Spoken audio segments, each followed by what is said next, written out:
And welcome to ELOSOFUMARTAKES. This is our 251st take, live from the Alec Bradley Lone Star studio of Azle, Texas. I'm your host, Bear Duplessis, as always, and I'm so proud, so pleased, and so privileged to be with you all tonight. It's going to be a fantastic show. 2 weeks in a row, we're going to celebrate a milestone. Not my milestone, but somebody else's. And it's going to be done with two of the most fun, fabulous gentlemen that I know in this industry today. I'm so excited to have these guys back.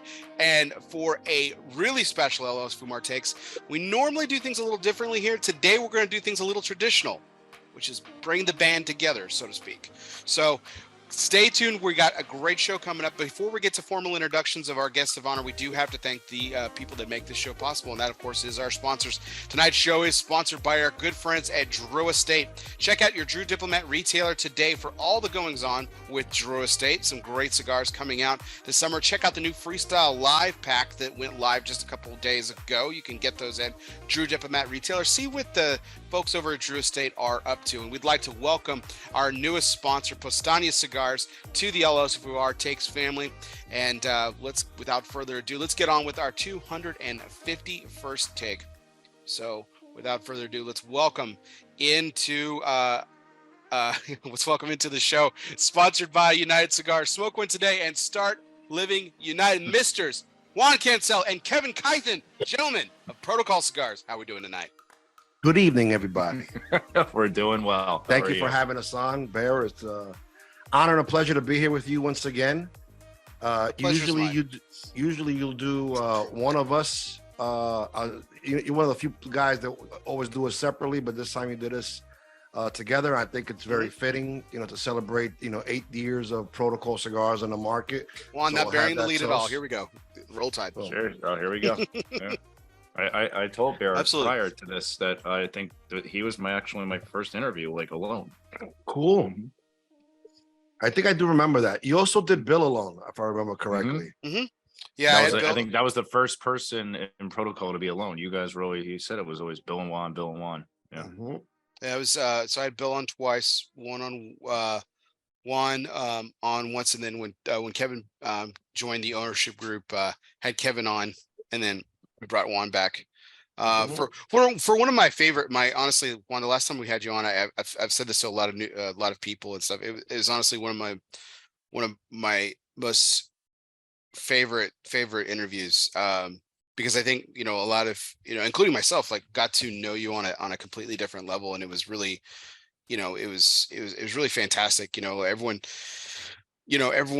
knows the Juan Cancel that's the one that's Juan Cancel and everything, but I think that night we got to know a little bit more about your background, what made you who you are today, and that was right. It was really enjoyable. Really, I definitely got to check it out again. If you guys want to know a little bit about the backstory of Juan Cancel, I guess you'd watch it, but I'm going to watch it again. I'm going to post it too to have people rewatch it.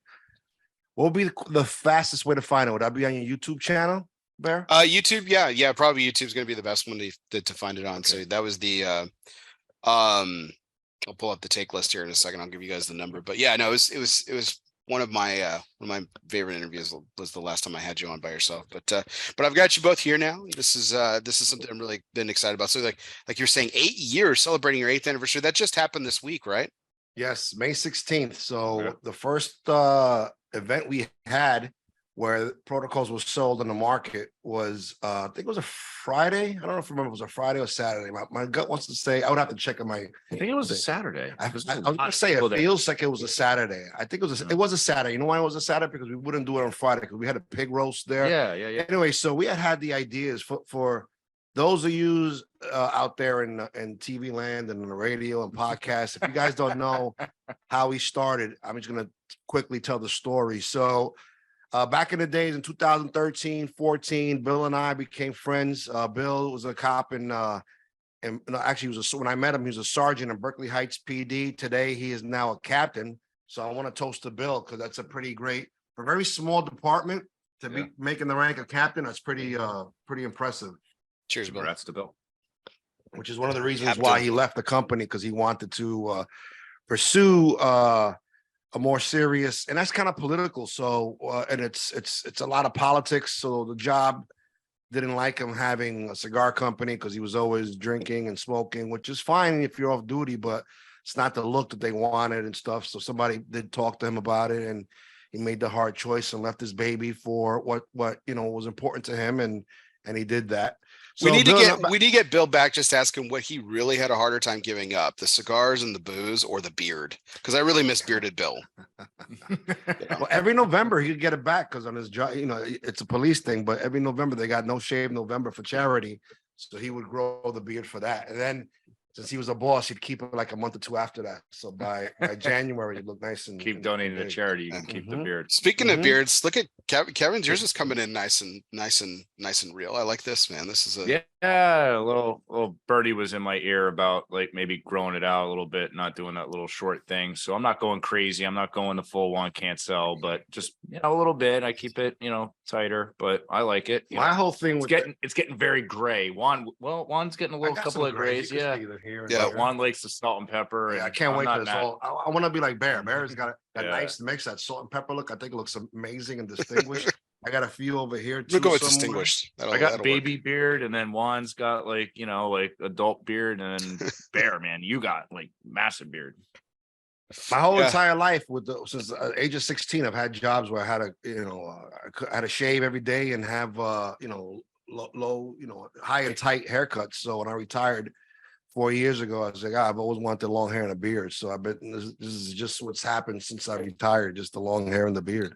The more facial looks better on you, Juan. I'm not a big fan of that. Like, there's very few people, and this is no offense to you, and I'm really sorry, but like, there's very few people that can just pull the stash off.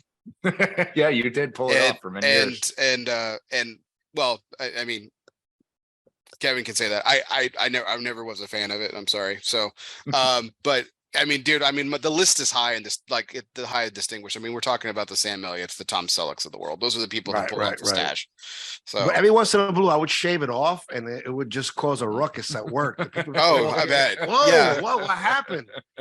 Yeah, I was known for my mustache and my flavor saver. My Uncle Roy had a stash for years too, and man, when he shaved it off, that was the weirdest thing for me. I was like a teenager, and that's all I had known him. I was like, what is that?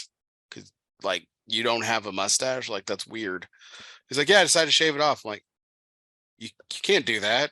That's just wrong. It's like hacking off your arm, right? Yeah. You're gonna look retarded with one arm. I don't know. Nuts. Like, my dad shaved off his mustache when we were like little kids, and I don't know. We always get told the story how we were crying when my dad shaved it off one time. So yeah, my dad had to bring it back. Like, you can't do that. You're like, it's like, that's how you know your dad. And you're a little kid when he shaves it off. Yeah. Yeah. Yeah. I'm not sure I'll ever shave again, even though my mother keeps asking every time. I'm like, at this point, like, I was like, you understand that I've had facial hair longer than you've known me without facial hair. Do you understand this? And they just want their baby back. My mother said the same thing before. When are you gonna get rid of that long hair and that and that beard? I was like, never. Yeah, parents are crazy. So on to some business, gentlemen. You guys are already smoking. We're all drinking. You guys have got a rye. I also have a nice little rye here too that we're enjoying together. So, but I don't have a cigar yet lit up. So I've got some choices for you, and has become a tradition here on ELOSOFUMARTAKES. We're going to go ahead and you're going to go ahead and pick my cigar for me. Awesome. All right. So I've got some choices. I think you'll like these. I'm not 100% sure, but I just call it a hunch. Okay. So I've got one of the OGs, except for it's not the OG because this is the 60. This is the Protocol Blue 60, released from a couple years ago. It is from the original shipment though, so it has some age on it. Speaking of original, I have the original John Doe. Nice. Also, but then I've got you guys mentioned that you had some of the Sir Robert Peels, but I've got another one in the Lawman series. I have both an unopened box of natural Bass Reeves and an unopened box of Maduro Bass Reeves. So let's talk about that for a second, because when we first came out with the Lawman series, we had collectively as a company, Bill, Kevin, and I, we wanted to do something special for our fifth offering to the market, and that's when we went to what's now called the Lawman series. Originally, it was going to be just the what's today known as the natural Sir Robert Peel, And then I was in Nicaragua walking around, and I had an idea. I was like, hey, listen, I want to try this with a pencil. You guys got any Pennsylvania broadleaf? Yeah, we have some. And because I had smoked something with some Pennsylvania broadleaf, I like the meatiness, the minerally aspects. It's like smoking a steak, real nice. So I said, can you make me one a sample? And they made it, and I fell in love with it. Since I brought back some samples, everybody fell in love with them, and it released. Now all the Lawman series is part of the tradition. With that, we release a natural and a Maduro. And a lot of times people, like the Maduros are like the hottest sellers, but with that particular Bass Reeves, that natural, it's a Ecuadorian Sumatra wrapper. The first time that we've ever used an Ecuadorian Sumatra wrapper on a blend with Nicaragua binder and filler. It is a sleeper. It is really good. Don't get me wrong. That Maduro is nice. We got the dark Habano, Nicaragua Habano, Scuro on there. It's really, rich, but that natural one is really nice. Yeah, people sleep on it. So I'm gonna go for the Bass Reeves. You could do a box opening on live on the show. I'm gonna ask for a Ron Graywolf just that Bass Reeves natural. Bass Reeves natural comments. Yeah. So yeah, and it's funny because that happened by chance, and we're a small company, so it was a big decision when we came out with Sir Robert Peel originally as the first Lawman series and a natural and a Maduro.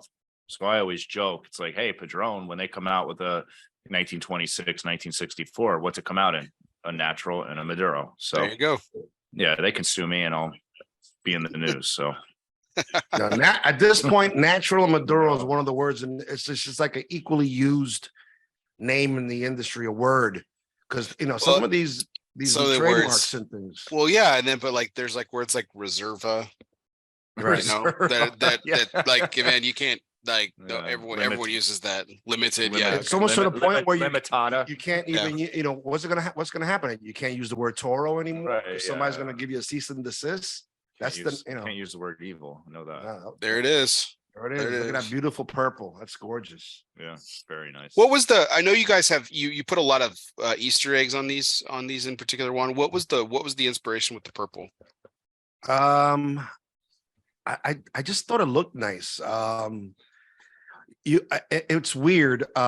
People actually say if this was some people that don't know about who Bass Reeves is, they'll look at the band or they look at the Batola and say, "Is this Jimi Hendrix?" And I'm like, Jimi Hendrix? How do you get that out of it? No. And they say with the purple haze and but I don't know. I just like purple. Wow. Purple went well, and that is a reach, man. Yeah, I was like, that is a reach. Crazy. But no, it was just is this Jimi Hendrix with a cowboy hat? There is a picture of him somewhere with a cowboy hat on the band. It does look like him though. So okay, I can't say it's too much. If you look for it, you'll find it. But the color was just the color. Yeah, news to me on that one. But if you look at the Vista on there, Kevin and I are in the Vista there. It's hard to see, but we are there. I'll pull it back up once I get the slit. You could just look at it and see if you find I won't tell you where we're at, but Kevin and I, is that me? Yeah, that's you. Okay, I'll get feedback. So well, let's go ahead and jump into this. Thank you so much for picking the cigar for me. Pull up the box here in a second. We go ahead and get started with tonight's major point, which is always brought to you by our friends, the people. Yes, cigar people, the people who know everything about a lifetime of service. Protocol Cigars is more than just pool parties and good times. Well, maybe it is, but behind the fun is a motivation for service, a motivation for giving back. From the original Protocol Blue to the latest release in the Lawman series, Phoebe Cousins, Protocol has always been about honor, passion, and yes, the people. It's what their life's work has been and always will be about. Power of the P. Protocol Cigars. Well, gentlemen, it is your segment. It is the major point of tonight. So I'm going to pull up open this box and check out this Vista here. See if I could spot where you guys are at. I do see the dog. Are you guys under the cigar? I guess patio. There's right around there. Nice. Yeah. Cool. So we're two cowboys, and you see if you look close, see the cowboys on the patio. If you look really, really close, that's Kevin and I. That's cool. Yeah, I love the Easter eggs that you put on these, man. I mean, it's such a really cool concept. You know, Most people would. About people that, would so Bass Reeves would travel with an American bullhound, as that, so we threw that in there, and then he was the inspiration for the Lone Ranger, and that's we put the White Horse, High Silver, that kind of stuff. So those are the little things we put in there. well, the Elliott Ness General Store, Right. the Lazona Saloon, Right. you know, that's also like just a couple, like the Sir Robert Peel, man. There were like, I mean, those are some Yes. deep metaphors, man. Like really cool Yes, stuff. yes. Like this one's the Bass Reeves a little bit more on the nose, but they're still cool if you know what Right. you know, if you know what you're looking for. I Mhm. just think it's really cool. Like it's just a really I dig stuff like that, man. So I mean I think it's It gives really it gives it a awesome. real personal touch. It's not like just Really, something yeah. that was put together. It's a personal touch, and we like to do, again, because you have so many great cigars on the market. So how do we stand out? We gotta, be different. And I think what makes us different is both our personalities and the company's personalities, Absolutely. us individually, and that really helps us. But I think it was just a really smart decision to, like, you wanted to make the Lawman series. Like, first of all, before became the series, it was the Sir Robert Peel cigars you were talking about Right. before, and you wanted to make it something really special. So it wasn't like it was. Yes, it was a protocol cigar, but it wasn't what we had seen from you guys in the past. It wasn't a Mhm. different color. It wasn't paying homage to any of you all or your lines of work at the time, but the root of the foundation of the business, which I thought was just really, really well done. I think there were a lot of people that were at that particular trade show that were just really caught off guard in a very good way, that about how you guys presented it and how it was well done. I mean, Juan, I remember you standing over that box in the Espinosa booth, man. And I mean, I would have, I if I had just fuck you money to throw away, I would have paid some idiot to try and take that box just to see what you would have done to him. Like, it would have been. That was his baby. He did a great job with it. You did, y'all did. It was fantastic. So, I kind of wanted to ask this, kind of start this question. Because I was thinking about this. I was thinking about this a while ago, and I don't know why the two of you came to mind in particular, because I think there's a lot of examples of this in the industry too, or like there's a lot of examples in the industry just in general. Like, we talk about this all the time. It's like cigar fame, like Carlito Fuente walks into PCA trade show and, like, Jesus showed up, right? Like, it's a huge deal, right? But Carlito Fuente walks down, the strip in Vegas. He can do that, Right. Mm-hmm. And the reason that this conversation came up is, like, Guy Fieri showed up to the PCA trade show last year, and that was that thing, but he can't walk down the strip in Vegas, right? No. But it's the surreality of fame. Like, I know you guys, this has happened to you guys way more than often it's happened to me. But again, up until recently, you're recently retired, but I mean, you had a day job, Right. Kevin still does. I do. But every once in a while, like, I've met people who have out in the public who've heard about my show or have seen my show or seen my videos or something like that. And they're like, "Hey, you're the takes guy." That's like, pretty cool. I'm like, whoa, what? Like, yes, yeah. It's really surreal. I kind of wanted to talk to you guys about that. Like, I mean, again, for until recently, Juan, I mean, you still had a day job and everything. Like, did that ever, like, when you first got recognized, when you weren't like at an event or something, what was that feeling like? What was that? I think it was it was a few little times that was actually very unique. I remember one time I was working at midnight at the Lincoln Tunnel, and I was walking around, and at that time of night, maybe 2 or 3 in the morning, I'm walking doing my checks and stuff. It's a car zooming by, and he rolls on the window and said, "Protocol Cigars," and he screams, and they go by. And I'm like, I don't know who it was. I didn't recognize the car, so it wasn't one of my coworkers. I was like, "Oh, that's kind of cool." And then there was another time I'm walking into a train, and there's a guy wearing one of these protocol shirts. I've never seen the guy before. He didn't recognize me, but it was cool to see somebody wearing the protocol shirt. That was kind of cool. Even today, like, it still kind of gets me. I went to North Carolina, Jacksonville, North Carolina. I visited 2 shops over there. One was Tranquility Cigars, and the other one was Godfather Cigars. When I walked in, and I'm thinking, these guys don't know me. I'm gonna have to hit the whole speech, the whole spiel. You know, his you want cancel from protocol. Both places. I was like, yeah, I am. I was like, oh man, I've been following you for years. Da, da, da, da, da. I'm actually glad you walked in. Like, let's sit and talk. And we sat in there and we wound up talking for like 2 hours each place. It was actually pretty awesome. So even today, and it's always pretty cool to go through that. It is a surreal thing, and I don't walk around like a celebrity in the least bit, and I'm just always been me. And it's funny when you're recognized. It is pretty interesting. No, it is. It's crazy. The first time it really happened to me, like outside of like anything cigar related, I was at a park of all places. This kid was doing like parkour shit, and he had a nub cigar hat on. And I was like, oh, that's cool. Fellow cigar guy, nice. And he's being a badass over there. At school. I was like at a park, like my son was playing, and we were just goofing off and stuff.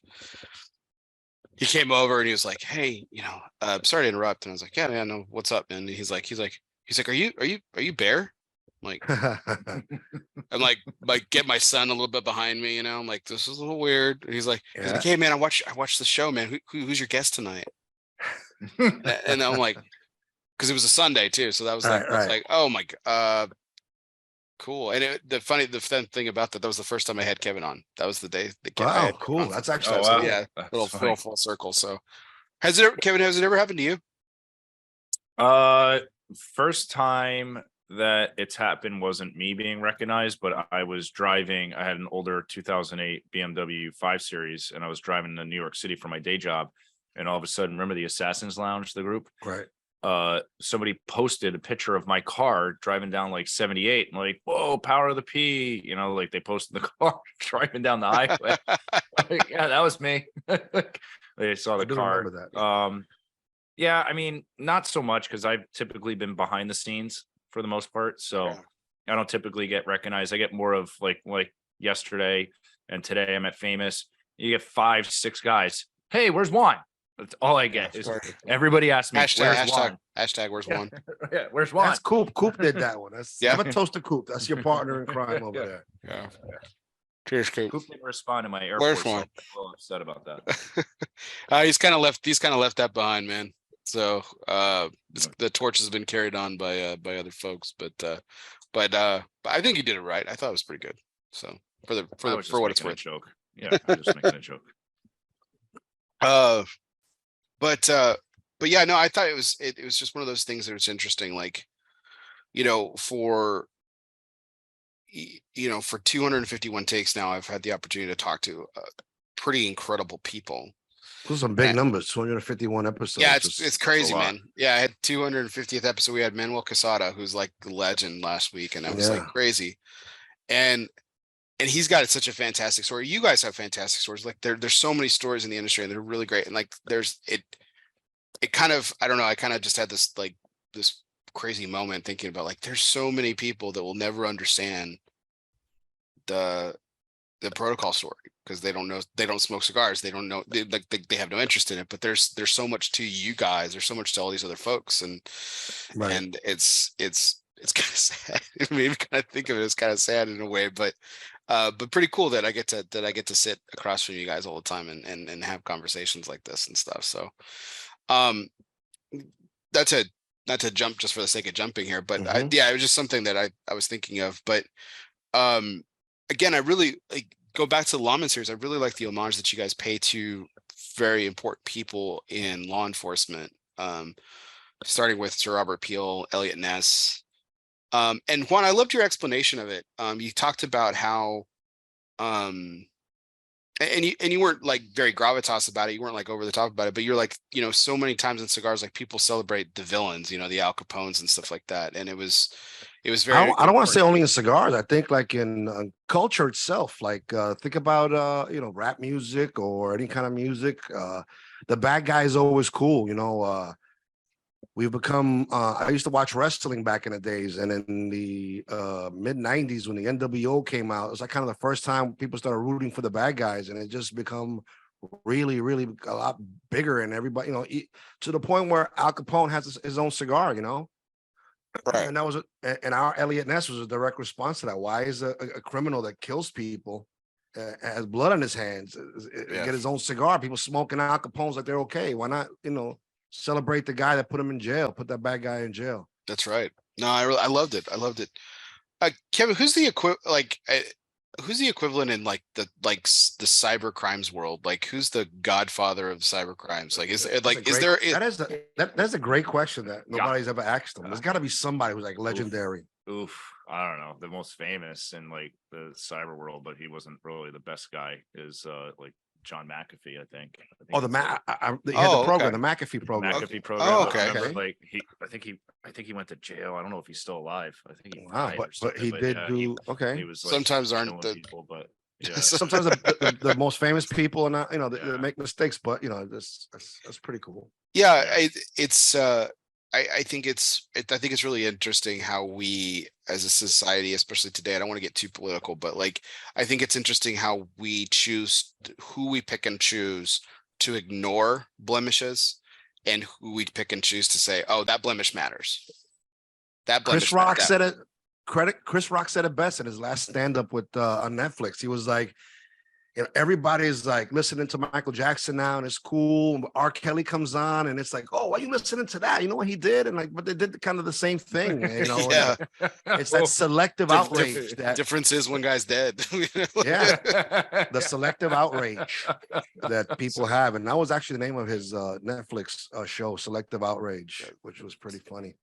It's funny. It really is. It's really funny. So, but again, back to the lawman series. So you guys do this last PCA. You guys announced the Phoebe Cousins, which is honoring a pretty first female, very important person in law enforcement history and stuff. So what where is that in the project? Because I know these are somewhat limited, to so to speak, and everything. Like what is this in the production? All the material is done, and we're just on the queue to get these things, and we haven't gotten them yet. What's going on now is, COVID's 2 years ago, so that's about 2 or 3 years ago. And what happened is with COVID and when COVID hit and we had that 2-year quarantine, Nicaragua had the same 2-year quarantine. You didn't feel it right then and there because the industry's working off last 2 years of tobacco. So they're great. They're fantastic. They're doing great.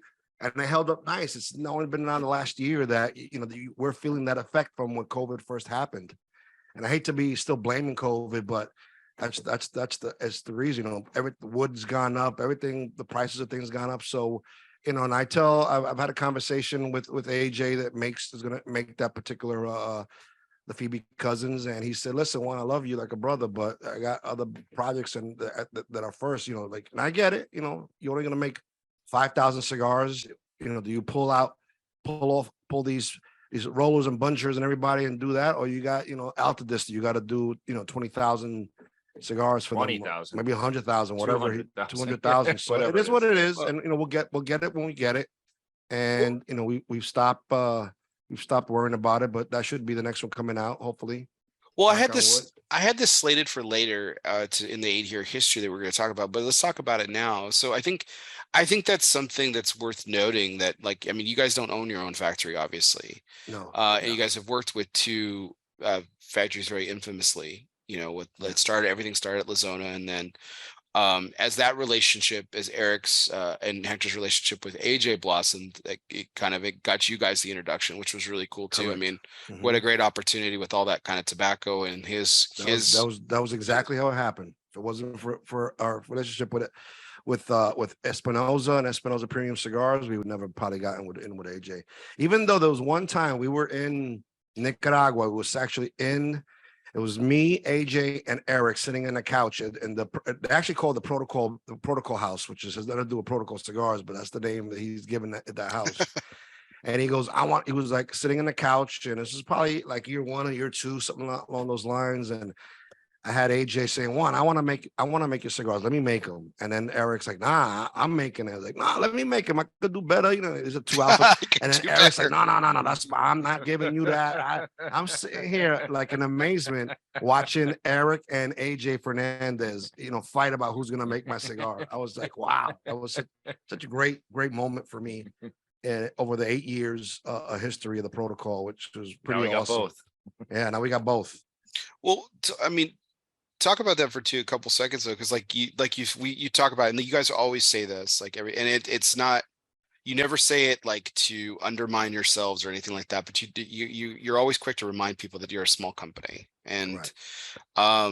that's it. And I'm not looking to pick a fight here with this question, so I'll word it carefully. But like Ah, there, we got I mean, three. there are frustrations, not with individuals, but the process, like you said, where you've got, you're wanting to release a project, for example, but you're a number in line, just like anywhere else in the world with anything else in the world. And you've got to wait your turn, so to speak. And that, I mean, I think that's got to be tough on some of your consumers sometimes, that are like, you got a really rabid loyal fan base, which has been fantastic for you guys in such a short time. It's a blessing. But I mean, how difficult is it to explain to some of them that concept? Because it's really easy for me to understand because I'm in it, right? But I don't Right. think everybody does. I mean, Correct. unless I'm wrong. I mean, you tell me. No, they don't. It's not like another one that's a really big draw, like that Elliot Ness Maduro is absolutely fantastic. And that's the one that got us That's in with hard to it. keep in stock. But we get those 200 in a box, and like in a month is gone. And then once we have them, I tell people, especially that the people that I know that love them, we got a cop in my town that I live in, Forks Township. He loves those things. So I told him, hey, listen, Famous has got 10 of them right now. He'll go buy 5 or 6 of them now, and keep buying more. So he hoards them. But people at this point understand it's what it's about. Again, we're a small company. We're not Rocky Patel. I would love to be at that level, but we're not selling those amounts of cigars where you're gonna, once you buy big, you now you're a presence in the industry, and you cut the line. I hate to say it, like Rocky says, I need this, and everybody stops what they're doing and boom, and do what he says, and just like a lot of people else. And the only way to not have that would be to have a factory, which is something we're nowhere near doing, but that's the way you do it. I give a lot of respect to James Brown and Angela Brown from Black Label Trading Company. They did it, man. I remember meeting them in the first show, and they had this little fold-up table. But I had smoked their cigars, and they were just kind of doing it, and then like we're doing it, but they went all in. They got a factory. They moved down there with their kids. Those people are committed, man. They're all in. They're all the chips are in this thing. So, and I'm very happy for them. They're having some great success, and the stuff coming out of that factory is tremendous. Really, really good stuff. I mean, is that part of the dream for you guys? I mean, one day to have your own factory. I know you guys are incredibly happy with Eric and AJ. Again, I'm not trying to drive a wedge here. I promise. Absolutely. Listen, it's easier when it's just things are easier, and your cost goes down when you got your own factory like that. But it's a lot. Somebody would have to move over there. Probably would be me because I'm not retired. Yeah, it'd be a lot. And with Juan, he's got a family here, and I've got a day job. So and I still got my parents. So that's going to keep me here for the indefinite right now. So as long as they can hang on, so they're doing well. But yeah, it's not in the cards right now. It's But to answer your question, yes, it's a dream. That'd be great. For us to branch out, have our own factory, and and do kind of like what Eric's doing, but not to compete. I mean, there's a lot to go around in this industry. Let's be real, right? Another factory is not going to hurt anybody. So in the grand scheme of things. But yeah, I would love to do it. But again, I'm 42, going to be 43 in July. We're trying to just focus on our small company.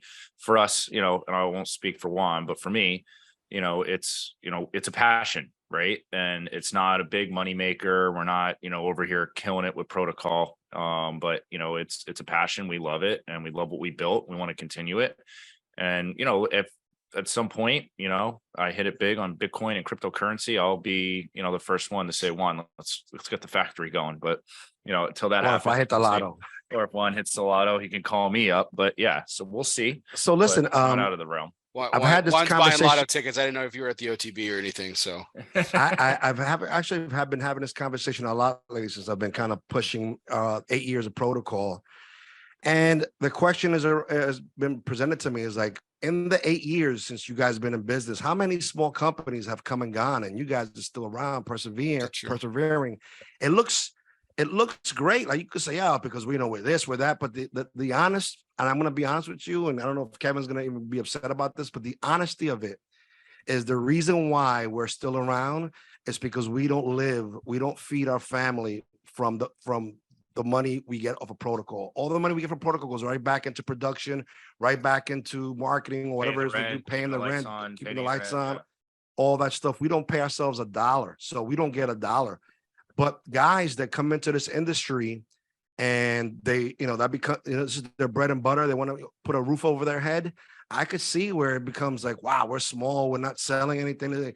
It's just so many things. We can have an entire conversation of all the ins and outs of having your own company. But the bottom line is, since I don't want to say it's a hobby because it is a passion, but it's a passion and we love doing it. It's not hot. We have a real business. We have a real business. But the thing is, I believe, do you think if you and I were both surviving off this, would we still be doing this? We would have been gone. We would have been gone a long time ago. We would have been gone long That's ago. the real trick for our longevity.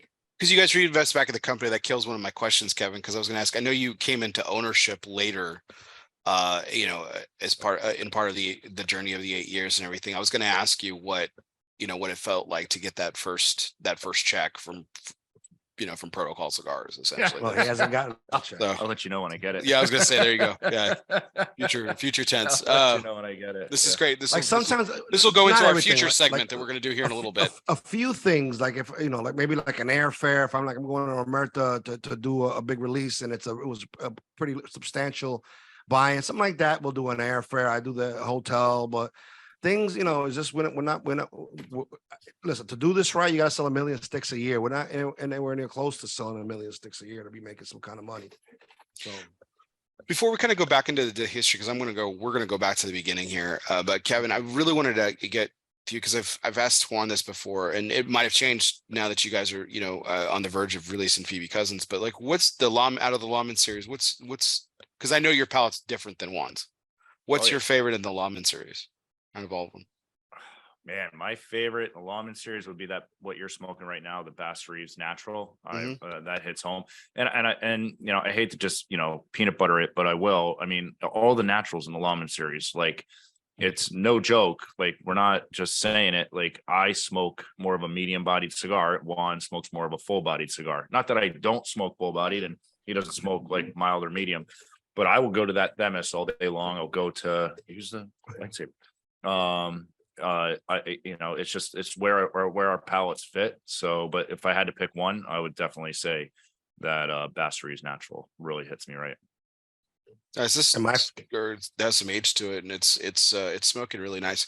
I really remember the first time you guys handed me this at the trade show, and I remember just like how much pepper, like, it really coated the palate, not in a like totally abrasive way, but it was there, right? And it's real. The age on this has really rounded it out very nicely. I've kind of enjoyed this. I'm enjoying this so far. This is nice. So, no, my favorite in the Lawman series is the Elliot Ness Maduro. I love that. Me too. Love that. I'm with you on. So that's mine. So I was just out for my new hire training in California, and after we went out, we found a spot. It's tough in California, but we found a spot we could smoke near the pool. We were hiding. And I was like, I have an Elliot Ness Maduro. So I lit it up, and I haven't had one in a little bit. And I even ate, and I was like, man, I'm feeling something on this. And I smoke like 5-6 cigars a day. I'm like, damn, this cigar's like kicking my ass right now. You know what's the funny thing about the cigar? There's no ligero in that cigar. That was the first cigar in our entire lineup in the history of 8 years of Protocol that we didn't put ligero in a blend. Yeah. Wow. Because we're talking to Hector, and Hector and I, as we're blending it, because what I wanted, I'll tell you the quick story. So how AJ became to be with us. So for the Elliot Ness, I wanted to do Connecticut broadleaf Maduro wrapper. One of my next to Mexican San Andreas. I love Mexican San Andreas Maduro, and I love Connecticut broadleaf. Just delicious, so amazing. And we have like with the Sir Robert Peel Maduro, we got Pennsylvania broadleaf, but still not as good as that. Connecticut broadleaf is just like spiritual to me. It's so delicious. And I wanted to get some, and for a company our size, in order to get that, think about this. Drew Estate probably buys about 80-90% of all the Connecticut broadleaf. Then Fuente buys it for their añejos. Then you got Steve Saka, Nick Molino with his connections. You got it here and there. By the time a smoke company like us get to the room, we're lucky to get the sweepings off the floor where the belongs used to be. And so we can't even get that. So, Eric's like, it's not going to happen. We don't even have nothing with Connecticut broadleaf. I was like, all right. I was like, but I got an idea. I got a solution. If you want to, hear me out, I'm like, all right, I'm ready. AJ actually he took some seeds from Connecticut, grew them in Nistali and their Nicaraguan broadleaf, Connecticut seed. And I was like, yeah, I'll be willing to try. And he sent some samples down. It was absolutely delicious. I'm like, nice. I love this blend. Let's do this. He goes, listen, I also in the blend, we were talking about, trying to be a little different. So what I did was I didn't add any Ligero in there, but so all the strength and the nicotine comes from the Viso and the Seco and the filler. I was like, I love it. Let's go with that. And then he goes, but the only caveat is that we have to have AJ has to make it because he doesn't sell this tobacco to anybody. If anybody wants it, he has to make it. That doesn't leave the factory. So I was like, you don't have to twist my arm. Let's go. AJ making the cigars. And then from there, he did the Bass Reeves as well. And he's doing the Phoebe Cousins. Nice. So I mean, speaking of strength and, feeling it, I mean, let's go back 8 years ago. And the original Protocol Blue, that iconic. I'm actually smoking that now. I was gonna say that the original I found it in my humidor. I dug deep for it. I only got it was the only one I could find. I mean, this probably have some. I'm sure you have some somewhere. You hoard stuff. I don't talk about that. But you gotta have some. People will call me. So I mean, it was it's a very powerful cigar. It's quadruple hero. Yeah, it's got great flavor, brilliant strength. And it was the first thing that you guys wanted to release and everything. And I found that really interesting one because like one of the first times we talked, we talked about your journey in cigars and how you were a big Fuente nut and everything like that. And Fuente is not known for strong cigars terribly too much. And I believe at the time when I was smoking them, I thought they were strong because that was early on in my smoking history in my life. And whatever the span is of me smoking. So I used to think they were strong, but they now that I've become blossomed into a very full body smoker, I think their strongest is, and then my favorite Fuente is the Arturo Fuente Añejo that comes out of Father's Day every year. Yeah. That Añejo series is so good. Oh, and I like the double Coronas are my favorite. It's great. Yeah, and I would toast to Fuente because he just lost 1 million pounds and they're going to come back though. Carlito, God's blessed you and they're going to continue blessing you. It's like your to first the Fuente adversity. Family. That's it. To the Fuente family for sure. Yeah. They always manage to come back, man. It's that family has suffered so many tremendous setbacks. It's not their first running with fire, man. They Fire's fought them and they've beat fire. Come back from it. It's crazy. So Kevin, what was your experience with the first Protocol Blue, like the original Protocol Blue? What do you remember? Do you remember where you were or anything like that? I remember the exact day. I was fortunate that I was very good friends with Bill and Juan when they were starting the company. So it was I don't know, can I tell the story about how you guys are all freaking out? So the cigars came and I remember we were sitting at Berkeley Heights, Berkeley Wine and Humidor, where we had a private lounge. And, the guys are handing me the cigars. They're like, oh, they're going to be too crazy. They're going to be too crazy. But they're smoking them like a chimney. And I smoked one. And again, I'm not a big full body, but I'm like, dude, this thing is like full. And, they're calling everybody and, what are we going to do? I don't know if we can sell them. And then, just 2 weeks, it just needed to sit. And it really did. And in 2 weeks, they were selling them in paper bundles, right? Mm-hmm. I may or may not have those still. And don't call me. So it was a surreal experience for me back in the day, seeing because I was so new into the industry, right? Juan was just a character that hung out at Famous. And then we started hanging out. We joined a cigar club, and now I'm friends with Bill. And now we've got a private cigar lounge. And now all of a sudden, Bill and Juan got a cigar company. And geez, there was like 100 people there that day for your release. People were coming out of New York, like a bunch of your cop friends, Bill's friends, and a bunch of the cigar groups were coming out, and it was just, surreal. And then having that cigar, it was full. It was full for me. But it was an amazing. Were you the one that laid down on the couch or no? Yeah. Okay. We both, Bill and I were both laying on the couch. Like, I thought I was going to die. Yeah. So you guys have some early success, and then you guys released the red, which is also strong. Yeah, the reason we came out so real quick with the blue. So we, I was a nerd, Bill was a nerd, and Hector asked us, like, what do you want the cigar to taste like? I didn't know about blending or anything like that. I'm like, I want this to be, nice, full body. I wanted this, I wanted that, blah, blah, blah. And I vomited all this information. We both vomited a lot of information to Hector, and Hector was like, wow, that's a lot of information. Give me some time. So he sent us each, it was 8 samples, 1 to whatever it was, 1 to 8, and then 2 of each. He goes, just smoke these and then, let us know what you think. And then a month passed by, and I didn't tell Bill, like, let's not cross-reference notes. Just when we both smoke them all, we're going to get together, we're going to pick one. And we both picked the blue, and that was our first choice. And what number was it? I think it was like number 2. Okay. The second one, but it was an Ecuadorian Habano Oscuro wrapper, Nicaraguan Habano binder, quadruple Ligero in there.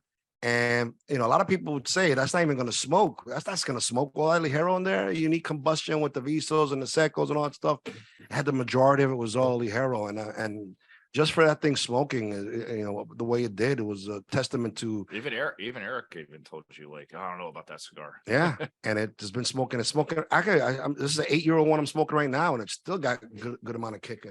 Yeah. Well, the combustion on it's really fantastic. Like, I think that's another thing that, like, again, when people don't realize and stuff is like, oh, that's like a concept might sound cool, like on paper, and even may turn out like the Protocol Blue. But for example, like some of those tobaccos may not burn, textbook well, right? Like, right. But you can stack some dimes on a Protocol Blue. Like the way that Hector and everyone puts it together, it really smokes well, which is really. And then when we came out with the Lancero, and everybody's like, Lancero, you're crazy. Eric was very adamant about not doing. No, don't waste your time with Lanceros. Don't do it. And we were like, listen, we're gonna do things because we're cigar geeks, and we're gonna do a really geeky size. And we did the Lancero. And he did the Warhead Lancero. So okay. But that was years later, though. After he saw it did sell. But that Lancero got us the first cigar of the year in 2017. We got the first cigar of the year, one of our first cigar of the year awards with Cigar Federation. They're no longer around anymore, but Cigar Federation, gave us the first #1 cigar of the year. Was the blue. And just like going back now in time and looking at it, it's we're still getting orders for everything from blue to red to like a probable cause or Themis and our official misconduct. The line's held up over the years, right? And that's a testament to what Bill and Juan created, right? I wasn't involved back then, and I was on the sidelines, but like what they created is staying power, right? And those blends hold up to this day. People still ask me, for those original blends, and a lot of them like tend to fall off because a lot of people, they want the new thing. They want that limited. Stop asking me for the canine. It's not happening. So I got one left. Don't tell anybody that because I'll call you. No, it's mine. They can call me all they want. It's mine. Yeah. I got one bundle of canine left myself. I think coming to market with something out of the box with that blue, and then doing the Mexican San Andreas Juan's baby, following that up with the Themis, and then official misconduct. That core line holds its own, and still has demand in the market. So let's talk about the lore of the Lancero here, because again, I think the reputation of that Vitola, it kind of unfortunately has it has a reputation, like where again, nerds like us enjoy the size, and but traditionally they just don't sell. They don't sell. They don't. What's the secret though? Like you guys just don't do that many of them, or what? Yeah, you just do a lower run. Yeah, I mean, that's what we only do. have 3 Lanceros. We have it in the blue, in the red, and in the Themis, in the gold. The original thought process was with every release we were going to do a Lancero, but the sales just didn't allow us to do it. You know, we would love to have done it, but sales are just tough. And I'm going to tell you about the lore of Lanceros. I love that terminology. I never heard it before. I think you should, do an article Trademark about it. it. But it's pretty cool. I actually do love it a lot. This is what happened with the Lanceros. The American ideology is bigger is better, So if you took a Lancero, right, and you weighed it against a 6x60, and you said, all right, this thing weighs the 6x60, and I'm just giving you numbers. Yeah. 13 grams. This costs $10. The Lancero weighs 5 grams, half the weight, and it costs $1 more. Why should I spend $1 more for less tobacco? Well, I mean, you just put the 60, put the Protocol Blue 60, which is, what does it retail at? What's it, 1045? Yeah, 1050. And what is the Protocol Blue Lancero retail at? 11. Yeah, see, to the layman, like, you don't even have to talk about weight. Just to the layman, they think they're getting more cigar for that. That's why I originally started smoking Churchills and learned very quickly that 60s were not for me, because I would be grabbing 60s. It was like, oh, that's a lot of cigar for, right, $1 more, or a couple cents more or whatever. I'm going to do that because, when I first started smoking, and I learned very quickly how I didn't like 60 gauges, but Churchills were always good for me. But that's the thing though. It to the layman, to the eye, one is clearly greater than the other, because it's a financial decision. It's not even the cigar decision. Right, but that's not going to. I mean, that's not going to be our market, right? It's the layman. We're such a boutique company and such a small company, right? Our business is all word of mouth and social media on what Bill and Juan started, but it's the Lanceros. Yeah, it's a geek size, but what we found out, even the geeks that are even on our line, they want the Toro. They want like Corona Gordo. They want more of a traditional size than and not that a Lancero is not a traditional size, but a little bit more. The American classic traditional, your Toro. Yeah, right. Toro, yeah. And we tried to expand the line to 60 ring gauge, and the blue 60 does well, and we have demand for it, but it wasn't enough to then say we're going to do the whole line in a 60 ring gauge, right? Plus, I think the 60 ring gauge fat is kind of on its way out. Yeah, it was really big, like the big ring gauge stuff. Don't tell Coop that, man. He'll start crying in the fetal position. He's already commenting and asking questions, but I'm not. He didn't respond to me, so I'm not responding to him. And I'm not mad. And another thing I've heard about the lore of Lanceros, to use your term, guys, especially big guys, feel weird having this little long thing. If they say it feels like they're smoking a cigarette on one of those holders, and you cannot change that mentality. The person doesn't feel right holding something in their hand. And I get it. A Lancero doesn't have the same, like a 60. A 60 fits good in your hand. If you're a big guy, a 60 just feels better in your hand. Like, I'm a stocky guy. This is a stocky cigar, but cigar smoking is not about feelings. It's about taste. How does it taste? Because with a Lancero, we all know, smoking cigars are about the ratios, wrapper to binder filler ratio. And a Lancero, you're tasting more of that wrapper and binder, less of that filler. In an 80 ring gauge, you basically, you might as well take the filler, the wrapper and the binder, throw it in the garbage. You're smoking the filler. That's all you're really smoking. That's the truth. That's all you're really smoking. Yeah. But you guys have built up, like we talked about, this fan base that digs what you guys dig in a way that's really, like, does not fit the industry. Like, someone like Nick Perdomo says that, like, he's tried to break in. He tried to do Lanceros. That's not what his people want.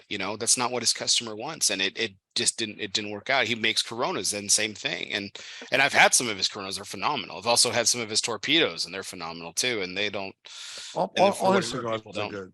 Yeah, but it for whatever reason, your following has followed your taste with it too. Like, we were talking a little bit before the show, Juan, and you're gonna name them off, which I think is phenomenal. There's 28. You guys have done 28 limited editions in 8 years. I'll let you do the list here in just a second, but that's another thing that, I mean, you think about 28 in 8 years, that's a substantial number. And even some companies that do far less than that don't have the success that you guys have on any given limited release you do. What do you, before you get into the list, one, because I want you to read it, because I think it's pretty remarkable. What do you guys attribute to that success? Because that again, that doesn't fit the industry. I think, Kevin, you could, correct me if I'm wrong, but I think our secret, and it's not so much a secret as I've said it before, but we protect the value of every limited edition cigar we make. So, for example, we said it before, the K9. Everybody loves that Protocol K9, which was the first limited edition we did with Cigar Dojo. People love it. But when I saw that there were guys at the event buying 10 of them, because we said we were never going to release it again. So they smoked one. Oh my God, this is great. I mean, this is all you have is these 500 bundles. And yep, this is all we have. We're never releasing them again. Some guys went out and bought 10 for themselves. So to protect, because this company has come from a very consumer standpoint, consumer base, because we were both consumers before we got into the industry, and my other partners in the past, the 8 years throughout the life of Protocol. But that one thing has not changed is our commitment to the consumer. That's why we do 10 count boxes. It's more consumer friendly. It's easier to buy 10 cigars over 20 or 25 in a box, much more cost effective. And everybody loves the feeling of buying a box. The same thing happened with these limited editions. So, we come out, we want to preserve the integrity of the project. So we would say we're not coming out again. A lot of times somebody comes out with a limited, and a year later, they're coming out with the same blend again, another 500. The guy who bought those first 10 bundles could have been like, hey, I just spent $700 here on these bundles, and I could have waited till next year. You just fucked me. And so we didn't want that to happen. So we basically wanted to protect the integrity of each of our limited editions, and we never released them again. I believe, and that's why people know when we say there's only 500, 400, 300 bundles, that's it. We're never going to release them again. Coop and I have joked about this, and this is his idea, but we've joked about this, how the TAA you'll have, insert company here, TAA release from 2 years ago, and they're still on the shelf. Yeah. But you guys do a limited release, and it's sold out in minutes, hours, maybe days. Yes. It's true. William has told me that himself, that, TA can learn from, I don't know, whatever that is, but he goes, you guys do it right. You do limiteds, you sell out. TA sometimes 2 or 3 years later, you still have 2018s on the shelves in the stores. Yeah, there's not a K9 or anything like on the shelf or anything like that. So, Juan, go ahead. I'll give you the floor. I want all 28 limited editions. Let's from the 8 years of Protocol. Here we go. So I'll tell you how I just came about before I read this list quick. We have 8 brands altogether. We have 5 in the core line, 3 in the Lawman series. It's great, in 8 years to have those, and in between those, there's probably like 22 SKUs, different sizes, which is a nice feat. But to look at our limited, I thought when I pieced the list together, I said, wow, 28 limiteds. It's pretty impressive for 8 years to have 8 limiteds. I'm going to read them quick. I'm going to read the name of it, the year, and where they came out. So the first one we ever did was in 2017, was the Guadalupe. That was a Berkeley Heights exclusive. Then we did the Protocol K9 with Dojo, 2018, Famous Smoke Shop.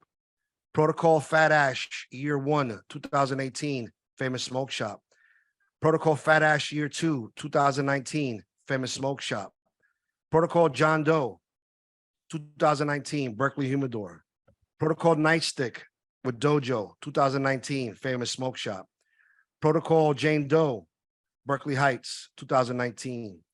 Protocol Confidential Informant, 2019, with Cigar International.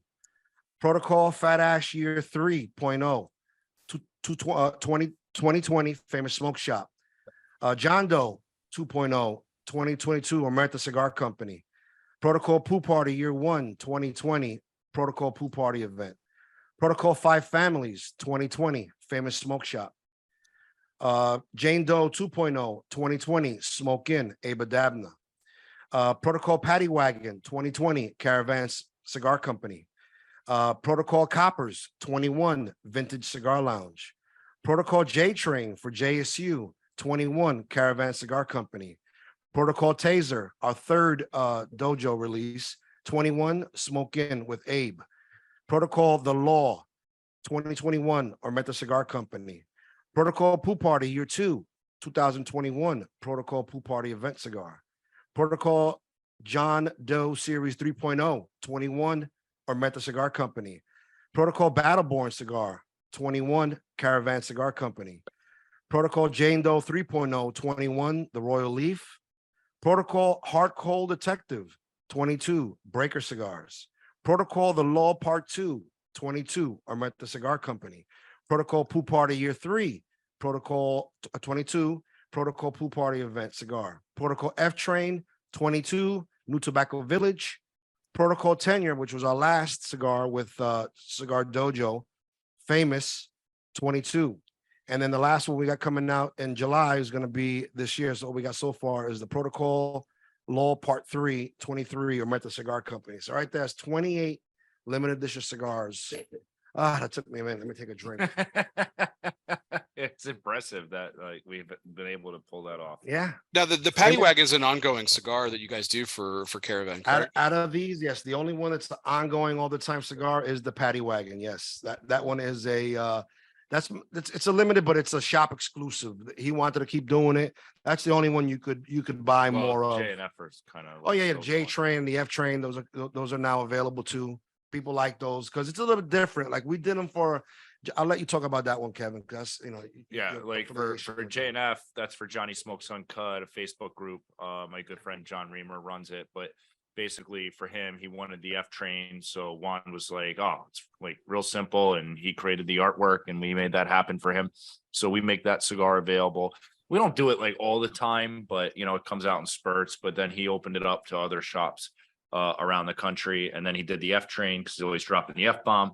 And the F Train in New York City is an actual thing, and Juan's a transit cop, so it kind of went with the whole law enforcement theme and Juan's career. So those come out from time to time, but yeah, those are more of just like a regular limited, if you will. But the other ones are true limiteds. When they came out, they were one and done. Anything we do for Dojo, don't ask me for it. It's if you didn't buy it, you're not getting it. My favorite LE of all time is the Paddy Wagon. Paddy Wagon is nice. That cigar is fucking incredible.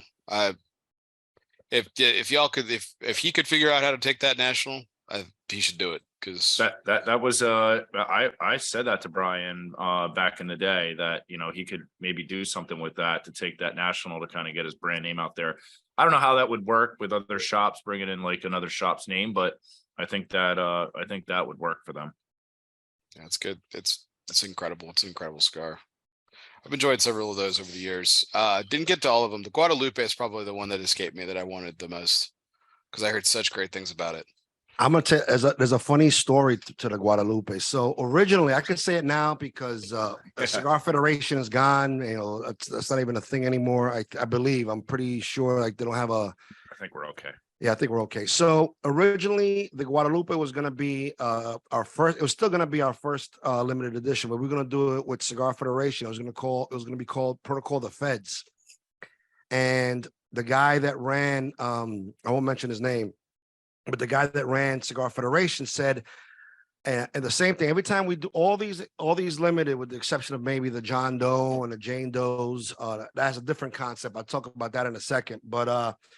A lot of these concepts, I want the stores we're doing it with to enjoy the cigar. I want them to be part of the process. So I always ask them, what do you want the cigar to tell? I want you to be part of the process. I want you to be part of the blending. So I connect them to Hector and this and that. Or I ask Hector, I ask them the same questions Hector asked me, and then I go tell Hector, and the guy says, all right, I want a cigar, but this is what I don't want. I don't want Mexican San Andreas. I'm tired of Mexican San Andreas, so I do not want any Mexican San Andreas tobacco in there. I also don't want any Honduras or Dominican tobacco in the blend at all. I do not like Honduras and Dominican tobacco. Besides that, I don't really care what you do. So I go back to Hector. I say, Hector, the guy said he doesn't really care what we give him as long as it's good, but this is what he does not want. He hates Mexican San Andreas. He doesn't want that. He doesn't like Honduras tobacco and Dominican tobacco. So just don't do that. Hector goes, okay, I got it. Hector proceeds to make a double Mexican San Andreas wrapper and binder with the filler being from Honduras and the Dominican Republic. He makes the cigar. I send it to the guy, to Logan. Oh, shit, I wasn't supposed to say his name. Anyway, I said to Logan, he goes, oh my God, I love this cigar. This might be the best cigar I've ever tasted. Call the And feds. that was an inside joke for a long time with Hector and I. Now it's public. And now it's public for you guys watching the show.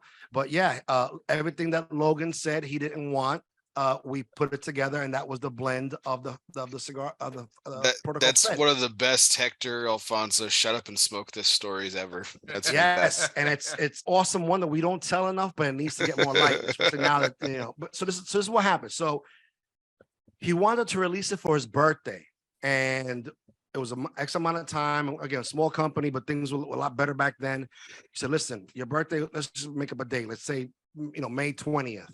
We're not gonna have this until June 20th. There's nothing we could do." He goes, "Oh, you can't do. Listen, there's nothing we could do, but I don't want it." Then it's like, "Wait a second, what? You don't want it?" Nah. So he walked away from the project, and we were like, "Oh, F, what are we gonna do now? We have the cigar. I already printed the bands and bundled, and like it just." And you had quite a few of them. We had and it was like, what are we gonna do? So then we said, "Freak, let's do the Guadalupe." So we came out with the Guadalupe. And the reason we call it the Guadalupe, because the Guadalupe is, worshipped a lot in Mexico, and we had a double Mexican San Andreas wrapper binder. So we came out with the Protocol Guadalupe. It was the only non-law enforcement themed cigar we came out with. And we actually got a cease and desist letter from AJ Fernandez one time for it, because he has Rosa de Guadalupe. Right after the press release. Right after the press release, we got a letter like cease and desist. So I reached out to AJ. He goes, "Juan, that wasn't me. That was my lawyer. I pay people to do this." He goes, "AJ, listen, this is going to be a one and done. We're never going to release it again. It's only like 200 or 300 bundles." He goes, "I don't worry about it. Do it. I'll talk to the lawyer." So thank God with AJ's blessing, he let us release the Guadalupe. But that's the story behind the Guadalupe, which is a great story. And it is a real, people to this day still talk about that Guadalupe. It is a fantastic blend. It is very unique. And Hector created that as a gag to mess with Logan, which is a very funny story. So during these 8 years and everything, Kevin, you started off, just as, Bell's friend and like a fan, obviously, of the brand and someone to support and everything. You step up into some various roles, and then eventually you've become obviously co-owner of the brand and everything. When again, kind of reverse this a little bit, when that first blue came out, you smoked it. I mean, was that even an inkling that one day, not necessarily with Protocol, but maybe that one day you would have your own brand? No, that was never a thought in my mind. I just wanted to support Bill and Juan back in the day. And if it turned into a role at Protocol, which eventually it did, now, we're co-owners of the company. It just, I don't know. I was just a fanboy. Like, as Juan said, we were just consumers, and I was hanging out with Bill and Juan every day anyway. So if they were doing an event, where was I going to be? At the event. So it just turned out that, I was able to, get co-ownership of the company with Juan, and, that's history. But that was never like my thought, at one point. I mean, back in the day, my thought was, I want to own a shop. I want to own a cigar bar. Right. Mm-hmm. And I still do, maybe one day, like, own a Protocol cigar bar, right, that Juan and I own. And just an amazing spot that we can give back to consumers and have a spot to smoke. It's tough in this climate right now, especially financial times, so that's not going to happen anytime soon. And again, I still have a day job. I just started a new job literally 2 weeks ago. Congratulations. I saw that. Yeah. Thank you. I appreciate that, guys. And I'm really happy. I'm very fortunate in my career in cybersecurity, but we'll see. It might be a retirement dream for me at this point, but that would have been more of my dream. This was happenstance. It just kind of happened just by ebbs and flows of me hanging out with Bill and Juan and what they built, and now I'm proud to take that torch and move it forward with Protocol. So you said the word that I wanted to bring up, fanboy, right? So I've mentioned several times in our conversation today the rabid fan base that you guys have cultivated in 8 years. That's pretty, again, very consistent in their support. Love the stuff that you guys do. and, continue to smoke protocol and, spread the word and everything. We talked about this. It's a small company. We talked about how we're nerds and boutique. And again, this is another thing that's very prevalent in the industry. There is a war, so to speak, of there's the little guy that you support the boutiques and the big guys. Now, you guys I like to call them. I like to call them the legacy brands. Well, it's not just the legacy brands, though. One, like it's we're talking about the corporations now, but you all have bridged that gap. You guys have you've done exclusives with Cigars International, with Famous. You mentioned several with Famous.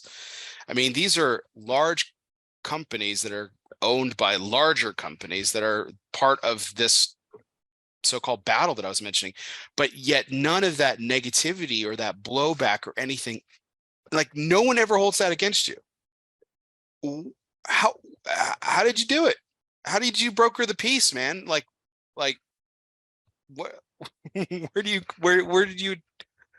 you come up with this peacemaking ability that so just like no one I says think it? What happened with us originally was when we first hit the market, our focus was brick and mortar. I remember when we first hit the market, I live literally 2 miles from Famous Smoke Shop. That before I even had a brand, that was my local hangout. So it was really, it's still today hard for me to pass by Famous Smoke. If any of you guys, it's definitely like a bucket list location. They have this beautiful walk-in humidor. They have a great Leaf cigar bar, lounge, and restaurant connected to it. So it's like an all-day thing. You go there, you buy cigars at a great price. You walk over to the bar, have yourself a scotch, a beer, a whiskey, whatever you want. There's food there. So it's like an all-day thing. So I used to go there all the time. That was my home. Sure. I became friends with the actual owner. That's out of all the ones you mentioned, that's still family owned by Arthur Zareski. And it was just an amazing friendship. So when we came out, there's no secrets in the industry. So I had people from Famous coming up to us, oh, we want to buy everything protocol. We want to put you online. I'm like, wait. And again, maybe not the smartest move business-wise. And I don't think Kevin was part of it back then because he probably would have said yes. But we said, let's pump the brakes for a second. We want to build our brick and mortar. You don't have to take that subtle dig, first. Kevin. You can get them for me. We're gonna build our brick and mortar presence first, and we didn't go to Famous for, I want to say, for about 2 years. After 2 years of us being in business, finally after we were established and we started growing a little bit more, then we started doing the Famous. And then CI was actually Kevin. When Kevin got on, he was, I want to get into CI, and Kevin pushed for that. Kevin brokered those deals, and we got on with CI. And I think because our loyalty to the brick and mortar in the beginning, because the average business was like, absolutely, you want to buy everything? Here you go, boom, Right. F everybody else. Here's my check. But we didn't go that route because, again, I think the secret to that was this wasn't our bread and butter for Bill and I. This was a thing of a passion, a thing of love that we did, and we weren't worried about the best business decisions. We wanted to, maintain integrity for the brick and mortars. Yeah, but don't mistake my tone here or anything, Kevin. I don't mean to interrupt. I'm so sorry. I'm just, it amazes me in a very, very interesting way. And I want to give you guys credit because, like, you talk about dedication to the brick and mortar one, and you absolutely are. And I'm not I'm not disagreeing with you by any stretch of the imagination. It's just incredible to me. Like we were talking, it's really interesting. We were mentioning this earlier. Like it's funny how we choose who has the blemish and who doesn't, right, in society. And this isn't a blemish by any chance, but like, I'll just go, you named names earlier. I'll go ahead and do it too. Like Southern Draw, Robert Holt was a very loyal brick and mortar guy with Southern Draw. It was that was part of the allure, and that was part of his success. The minute he goes to CI, there was so much backlash. I mean, calling him the worst thing ever that you can call anybody, which is a sellout. And I'm not trying to start anything here, but I mean, you guys have been with them for long enough. It's no secret. You guys don't make any secrets, right? You even made them exclusive too. No one has ever said that about you guys. And I love it. And nor should they. Like, you guys have done a great job. I mean, Kevin, what do you attribute that to? Yeah, I like my take on it is you've always dealt with like Juan and Bill previously, right? They were always at the events, always doing it. And look, those shops were the brick and mortars in our backyard. My first cigar I bought from CI, I didn't know they had even an online company, right? So I think what we attribute it to is being open and honest about it and being upfront. Like we never went out and said we're never selling to them. Like Bill and Juan never said that. It's just, hey, we need to start out in a certain way. And if that, opportunity presents itself, they weren't going out there, we'll never sell to them. So it was never, something that we put out there to say it's not going to happen. It may never happen. It was, yeah, it's a possibility, but we're going to start here and see where it goes. And when those opportunities arose, they took the chance. But I think, the success that Bill and Juan created with Protocol was you weren't going through a rep, and I'm not discounting reps. We have amazing reps around the country. And well, still a territory of the United States, Puerto Rico now, where you're able to interact with the owners and some big personalities in our business that you can really create a connection with. And I think that's the staying power. It's almost like what Drew Estate did. Like I remember David Lafferty coming to an event was as big as Jonathan Drew, right? So if you create that aspect, but just being the owner of the company, like kind of shows that. But with the big online guys, like we have the famouses. We don't like CI went a different route, and that's fine. We have the Smoke-Ins, we have Ormetta with Puro House. I don't know if you kind of put them into that, but they're big online company. But I think with Protocol just being, just Juan can't sell, and the interaction that he has with every consumer via social media, I think, I don't know if saying get away with it, but I think they understand it. We're a small shop, but be happy. We're a small company, but be happy for us that we're able to get those cigars to market because we can't be everywhere. We need a, in these terms, distributor or an avenue to get our cigars in the hands of people that want to get them, and we can't be everywhere. I don't have a rep in every territory. I agree with what he's saying, but I don't know if we're answering the question is why is it that we didn't get that backlash? I don't know why. I really don't know why.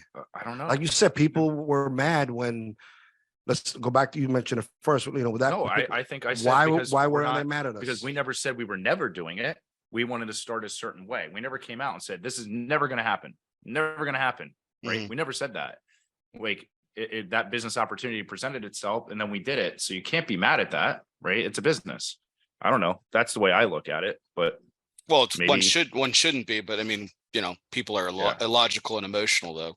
That's what. No, I don't know. It's kudos to you guys. It's a medal you guys should wear with pride. And I mean it as a compliment because it's, you just, again, you don't see it. And I think that's what, to me, and I that's why I love partnering with you guys, and I love having you guys on, every year, just because your story is still so fascinating to me that it's you guys said, like, hey, we're going to do Lanceros don't sell, but we're going to sell them. We're going to do, LEs don't sell, or there's a certain point of jump the shark. We're going to do 28 of them in 8 years. And look, we have no problem ever, doing it. You know what? Yeah, we're small, but we're going to sell to the big boys. And it's like Teflon, man. But someone else, does it. And it's like, you're stealing firstborn children, and it's crazy. But we have another big one that I just forgot, but I have an order to do is best cigar prices. We're in there. Yeah, and it's relationships, but they have a great brick and mortar too, right? So the big guys, the way I look at it is I can't be everywhere and anywhere, right, to these small shops. They're going to buy and whatever, and our price point is going to be a little bit tougher for a shop to make their margins. So if I can get my cigars into the hands of the consumer that wants them, and those are the avenues that I can get it to, all right, I'm going to take it. And, I can take flack for it. I hope we don't.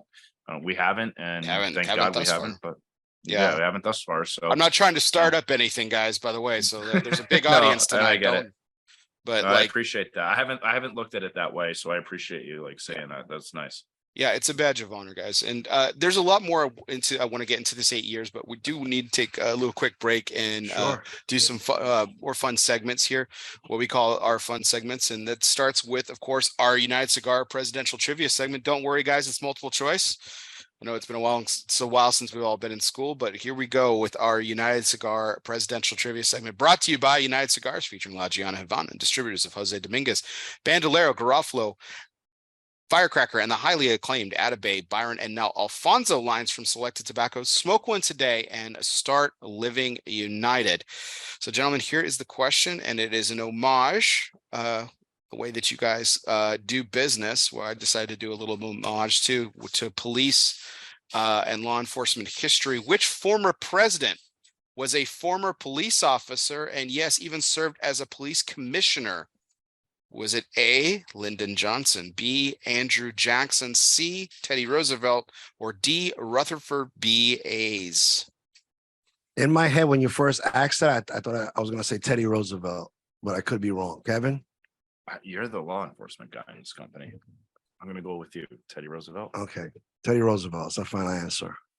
It is Teddy Roosevelt, served as a New York police officer and New York police commissioner for a time being before. Wow. Before I didn't even know governor. that, but I got more respect for Teddy Roosevelt. Oh, cool. Mayor, governor, and obviously served in high political positions until he became president of the United States. So pretty crazy. Teddy's a that would be a things. Great cigar to make in the Lawman series, the Teddy Roosevelt. There you go. There's a possibility. Don't just even give have us an idea. I was going to say, you don't even have to pay me royalties, Juan. How about that? That's a deal. That's a deal of the century there. Deal of the century for you, sir. Fantastic. Yeah, it's really interesting to think of. We were talking about the surreality of fame, earlier, and how we have day jobs. The three of us do. Well, Juan's retired now, but he did for the longest time, and but it's funny because like Lyndon Johnson was a teacher. Woodrow Wilson was a teacher. They were like, and when I say like Woodrow Wilson had a much more prestigious teaching position. He was in college. He was a college professor, but Lyndon Johnson taught 6th and 7th graders in the late 20s, and he eventually became president of the United States, which is it's just crazy to think about. Wow. Harry Truman's my favorite though. He owned a haberdashery. He was the stylish one. Yeah. He was a tailor and owned a haberdashery. So he always looked good. He always wanted to look good, which is, it's funny. Their day jobs before they became famous and everything. It's kind of hard to think of these people who are the executives to be normal people, but they were at some point. Normal people, normal jobs, and everything, which is crazy. It's absolutely nuts. But good stuff there. What did you always want to be a police officer, Juan? Did you always want to go into law enforcement? What did you want to do when you grew up? I find the people that always wanted to be a cop, from my experience, make the worst cops because they're a cop all the time. My thing was I would just do my job, but I gave people breaks. I was a human. Some of these guys that wanted to be a cop all the time, all their lives, and they become a cop, then they're the worst cops. Maybe the brass might find them to be the best cops, but most cops just want to go home at the end of the day and do their job, but they just want to be safe, and they're not getting into things. Those guys that get into things, they're too much work. So anyway, but when I was a kid, I wanted to be an astronaut, believe it or not. Wow. Yeah. What killed that dream for you? My eyesight, because I was told that you needed to have 20/20 vision and all this other stuff, and then it's the funniest thing. So I also wanted to become. So when I heard about that, I was like, I'm not gonna do the astronaut thing, but I wanted to become a chef. I love to cook. Cooking is my passion. I love to cook. So I really wanted to go to culinary school. It wasn't until in high school I took a police science class, my senior year, and really fell in love with it. And I just kind of thought it was really cool, everything in the police science class that we took. And then I went to John Jay College, did my 4 years, got a Bachelor of Science in Police Sciences, a minor in law, minor in sociology. And then I wound up going to the NYPD, and that was very much just kind of happened naturally and organic, just like protocol, very, natural, organic, and just kind of let go with the flow and let things happen the way it happens. And that was it. And then I still cook, but I never went to culinary school. I still love to cook. I've been thinking about it now. Not now. I got time on my hands. I'm thinking about going to culinary school. Maybe having my own cooking show. Maybe I could be another Guy Fieri. Then maybe Eric will let me back in his booth. And maybe if I come out and have a TV show on a Food Network, then maybe Eric will let me come back to his I'd booth. tune into the Juan Cancel cooking hour, man. That'd be fun stuff. Be entertaining. We'll do it with a cigar in my mouth. I'm cooking with a cigar. The bad eyesight though, man, that can't help with all the sunglasses you wear inside all the time. That's gotta what, I wear. The sunglasses become like my shtick, my thing. So I wear the sunglasses, but also I worked midnights for many, many years. And the minute the sun comes out, most men were like vampires, like, and I just wear sunglasses now all the time. Dude, but I mean, I know you're staring at a monitor now. I mean, the headache you have to have when you're done is just got to be unreal. Nah, that's fine. I'm used to it. Yeah. Kevin, what about you? Growing up, did you always want to go into like tech or? Yeah, I when I was in 8th grade, I met my first computer, and I knew I was doing something with computers. And then I was not a gamer, but like Doom came out on floppy disk, and we had an extra phone line at my house, and we had my dad's fax machine line. He did miss a lot of faxes because of that, and I got in trouble. But I figured out like, oh, if I am the server, and then my neighbor could dial in, all of a sudden we're able to play Doom. This before Xbox Live and all that shit, right? I'm aging myself, but basically I was like, I could not believe this is happening. Like, we're playing a 2-person game, and he's in his house like down the street, and we're here and we're playing a 2-person game and killing each other in Doom. I just thought that was the coolest thing ever. And then from that point on, I was like, I'm going into something with computers, and I always wanted to make computers talk. I didn't know what that meant. I didn't understand what that meant. And then my career went on and got a cybersecurity job. Yeah, kind of happened like organically. Crazy. That's awesome. Well, that was our United Cigar presidential trivia segment, brought to you by United Cigars, featuring La Giana Havana, distributors of Jose Dominguez, Bandolero, Garofalo, Firecracker, and the highly acclaimed Atabey, Byron, and now Alfonso lines from Selected Tobacco. Smoke one today and start living united. And we're gearing up for our 20 Days of United campaign that will be starting on Flag Day. That's June 14th. From June 14th to our nation's Independence Day on July 4th is exactly 20 days. So pick up your box of United Cigars, which is exactly 20 cigars, and smoke a United cigar every day along with me. I'll be doing this along with some other great folks that we're partnering up with at United Cigars to celebrate 20 days of freedom, 20 days of United, and it'll be a fantastic little fun exercise that we'll be doing. So celebrating 20 cigars, 20 days of freedom with United Cigars from Flag Day, June 14th to our nation's Independence Day on July 4th. Stay tuned later for details. So, Juan,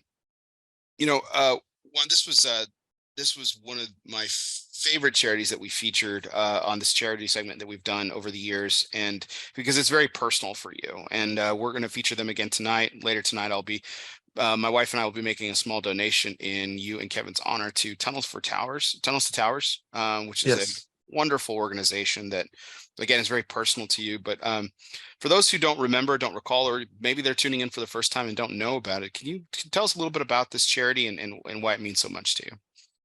So I was a NYPD cop when 9/11 happened, and all of us, did our part. I got a tattoo on my chest that says, all gave some gave all, meaning everybody who was a first responder back then, 9/11 hit, EMS, paramedics, EMS, nurses, doctors, firemen, cops, they all gave something. They all worked to try to make this horrendous situation better, but some gave all, some gave their lives. And the story from the towers to Tunnels to Towers was the story of a fireman that actually ran through the tunnels. He was in a Brooklyn firehouse. He ran because they closed traffic. He ran through the Lincoln Tunnel, or it was the Holland Tunnel, to get to something along those lines. I hit me with a moment I can't remember, but he ran through the tunnels to get through to 9/11 or something along those lines. And they do every year. It's become a foundation, but there's a Tunnels to Towers run where they actually follow that fireman's footsteps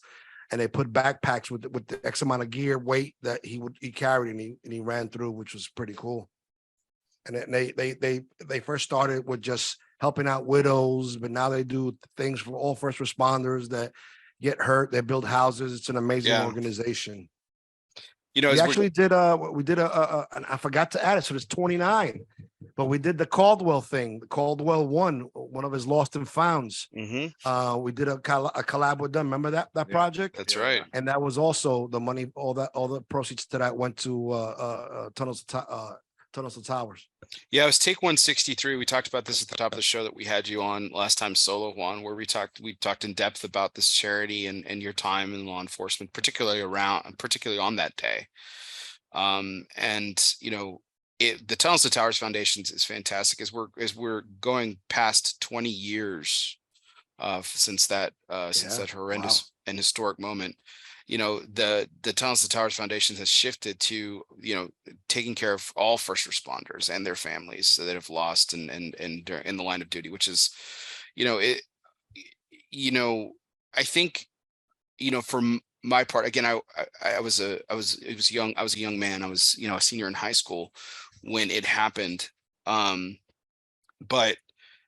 I think there was this, you know, for the past 2 decades, it has created an awareness of just how, you know, how much first responders give in not just moments like that. The Boston Marathon bombing comes to mind, and other national tragedies that we've had, and we're reminded of the sacrifice that first responders give in it, but it's a daily basis.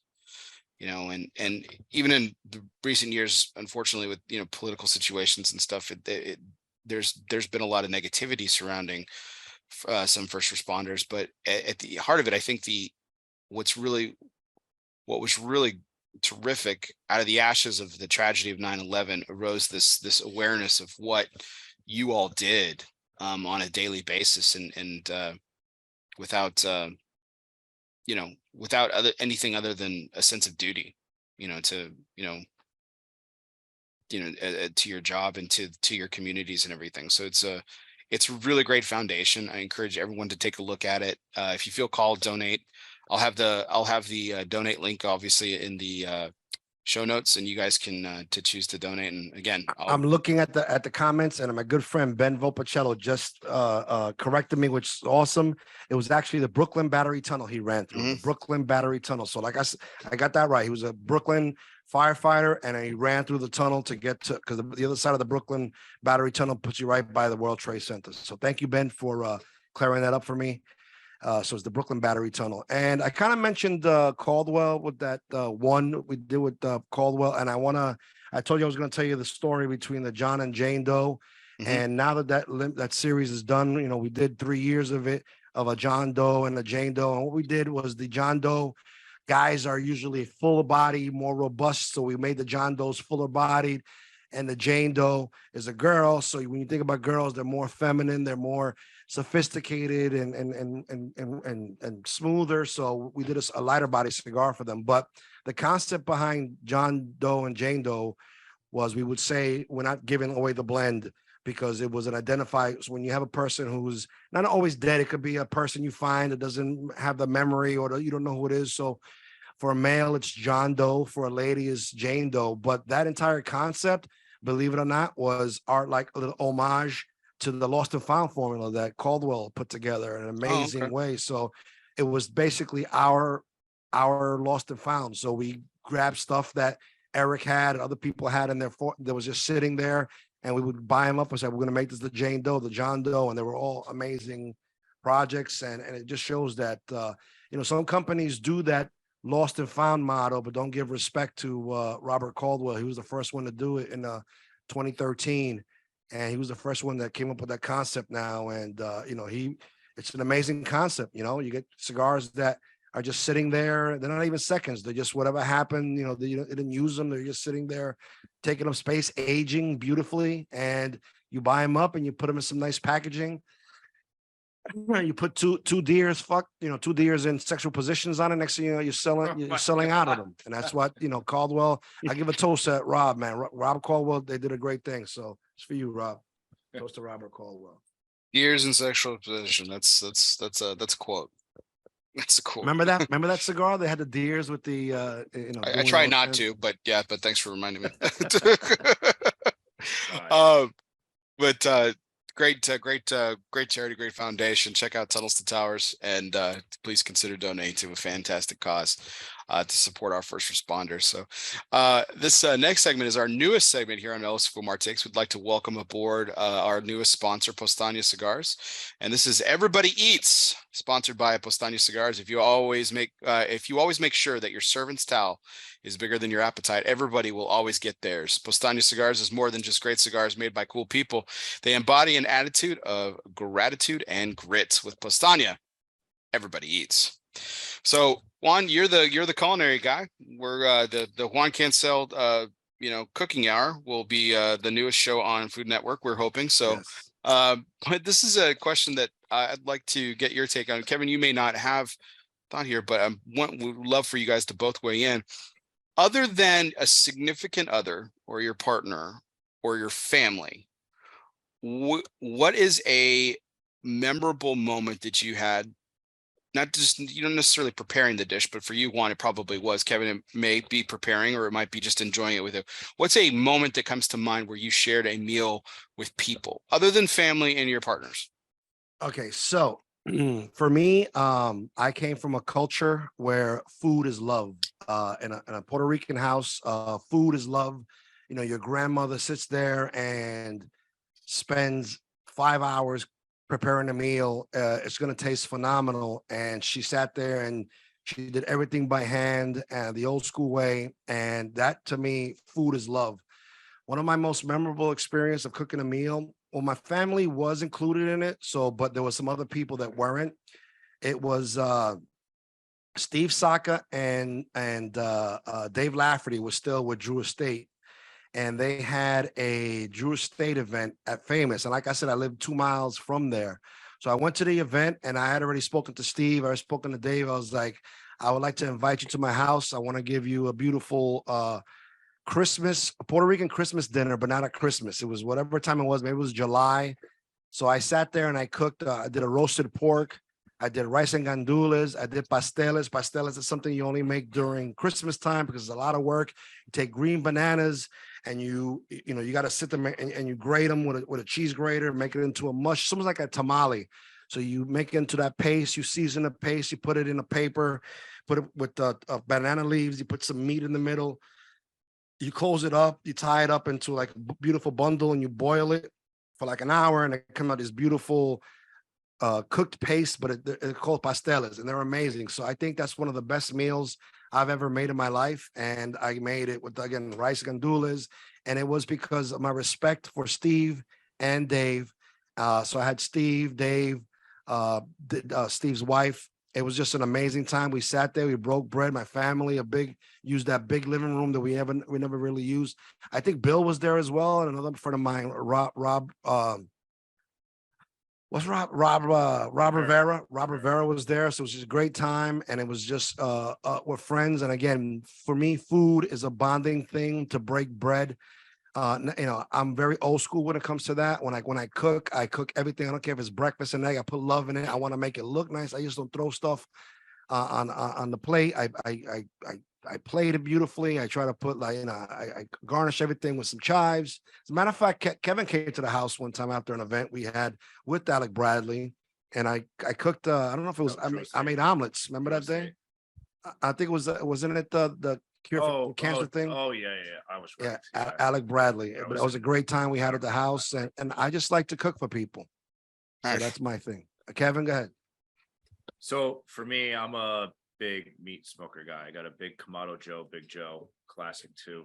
Love that thing. But for me, it was actually we actually had Protocol Studios in my garage back in the day. Mm-hmm. And we had Jack Tarano, Eric Espinosa. Jack Tarano fell in your living room. Yeah, he did fall. He has a sunken living room. We got it on video. Jack doesn't want us to talk about that. So basically, like, we had all the guys there, like they were in town and we were going to do a protocol like podcast. I don't know what we were doing, but we were on some show And I was honored everyone's coming, and Juan loved my ribs. Amazing ribs. Yeah, and one of the biggest honors you can get when you like smoke meats as a like meat smoker is Juan wanted me to do this, and everybody absolutely went nuts. And I was, you could tell it was super genuine. But yeah, that was a special time. That was a very special time. Yeah. We've had many special times like that over the 8 years of protocol. Oh my gosh, I can Yeah, I could go on for hours. It's been a good feel. It's been a good 8 years. Just wait till protocol pool party year 3. We got some. We got four. Sorry, 4. I keep saying 3. We got to plug that in a little while. Yeah, but yeah, basically year 4 is going to be off the charts. Well, terrific. That was our newest segment here on ELOSOFUMARTAKES. Everybody Eats, sponsored by Postani Cigars. If you make sure that your serving style is bigger than your appetite, everyone always gets theirs. Postani Cigars is more than just great cigars made by cool people. They embody an attitude of gratitude and grit. With Postani Cigars, everybody eats. So, gentlemen, back to the journey, the 8 years that you guys have been we celebrated this week with Protocol Cigars. The cliche question is always asked, like, what's changed the most? Well, a lot's changed, but what hasn't changed? And I think we've talked about a few of these things, but what are you most proud of that hasn't changed over the 8 years since you started the company, Juan? I think it's our commitment to the consumer, the people. I don't like calling them fans. I call them supporters, but the people that support us and buy our cigars and become so loyal to us to keep putting out great products for them. If it's the core line, if it's the Lawman series, or if it's a limited, everything we do, we still put all our heart. And we've, since day one, we don't put nothing out that we wouldn't smoke ourselves and love. Every single project we put out, we love it. We don't ever want to put out something that we just like. When we came out with us, when the news hit that we were coming out with a brand, I got a lot of advice from people. Jonathan Drew, for example, called me up. He goes, I heard you guys are coming out with a cigar. You need to make a cigar everybody's gonna love, so you could sell a lot. And and a lot of people approached us, and we said, we're not gonna do a cigar that everybody likes, because we're not gonna make everybody happy. We're gonna do a cigar that we love and hope that people like it. And it's been a tried and true formula since day one. Everything we put out, we love, and we hope that you guys like it and eventually learn to grow to love it like we do. So how challenging has that been, Kevin? Again, you've been supporters from day one. Now you're co-owners, like we were talking about. Again, this is one of those things that the industry has taught us that you can't do. You can't, because if you try to make a cigar that's just to your liking, you're going to miss some people. Steve, you mentioned Steve Saka, Juan. Steve's fond of saying that, like, if you try to please everyone, you're going to please nobody. So you guys have kind of stuck to your guns on this. How challenging has that been to really, like, hey, there's a market out there, we might be missing something, but we're only going to be committed to doing stuff that we like? I think we've learned over the years that the formula works for us. Look, we're not going to be the next Fuente. We're not going to be the next Rocky Patel, right? We already know that. So it's blending the cigars to hit the market, but at the same time, we have to like them at the same time. So it's not hard for us, and we're fortunate that we have some great supporters that also like the blends. And we have staying power. People are still buying the blue. Like I said earlier, people are still buying the red. Those have been to market for how long now? So I think the formula works. I'm not going to tell Juan, no, we can't come out with this. It's like too off the map. Hey, let's see how it goes. Like, we tried the 6x60. It didn't work for us, but worked for other companies. No, we're not getting rid of the Protocol Blue 6x60, but at the end of the day, we're not going to expand it, right? You have to see where the business goes. Again, we're small. We have 22 SKUs right now. We're going to go to 26, 27 when the next releases start to come out with the Phoebe Cousins and the Crime Scene unit. So let's be real. We don't have this massive warehouse here, but it's just staying consistent. And going back to your other question, like what hasn't changed over the last 8 years? It wasn't all 8 years, but having this office I think up the game for protocol. Like having a home base, not working out of somebody's house or somebody's other space that we had to, kind of retrofit into, having our own space that we can call home, that we have keys to, I think put protocol like to the next level. For us personally, it may not seem like that outside of the world, right? But having this place that we can come have a really good time, but actually do business here, I think that's been, huge, and that's been a staying power for us. So we're not gonna lose that. Yeah, I was remiss. We got stuck on the topic of the Lawman series, and you mentioned the crime scene unit. Is that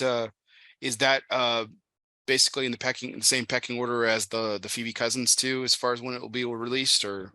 Yes. Yeah, that would be right with it or right behind it. Yeah. Are we expecting before PCA, after PCA? Like what's Probably a little bit after PCA. The way I'm hearing things, we should finally get something right around after PCA. Will you guys be at PCA again this year? Not this year. No. I will be there. I'm going to be in Eric's booth, but as a company, we're not going to be there. Okay. No, with my new job and some personal things going on, unfortunately, and there's some things going on with the office here. We need to keep an office. It may not be this office, but unfortunately, can I say it? Yeah. Our landlord did not pay his bills.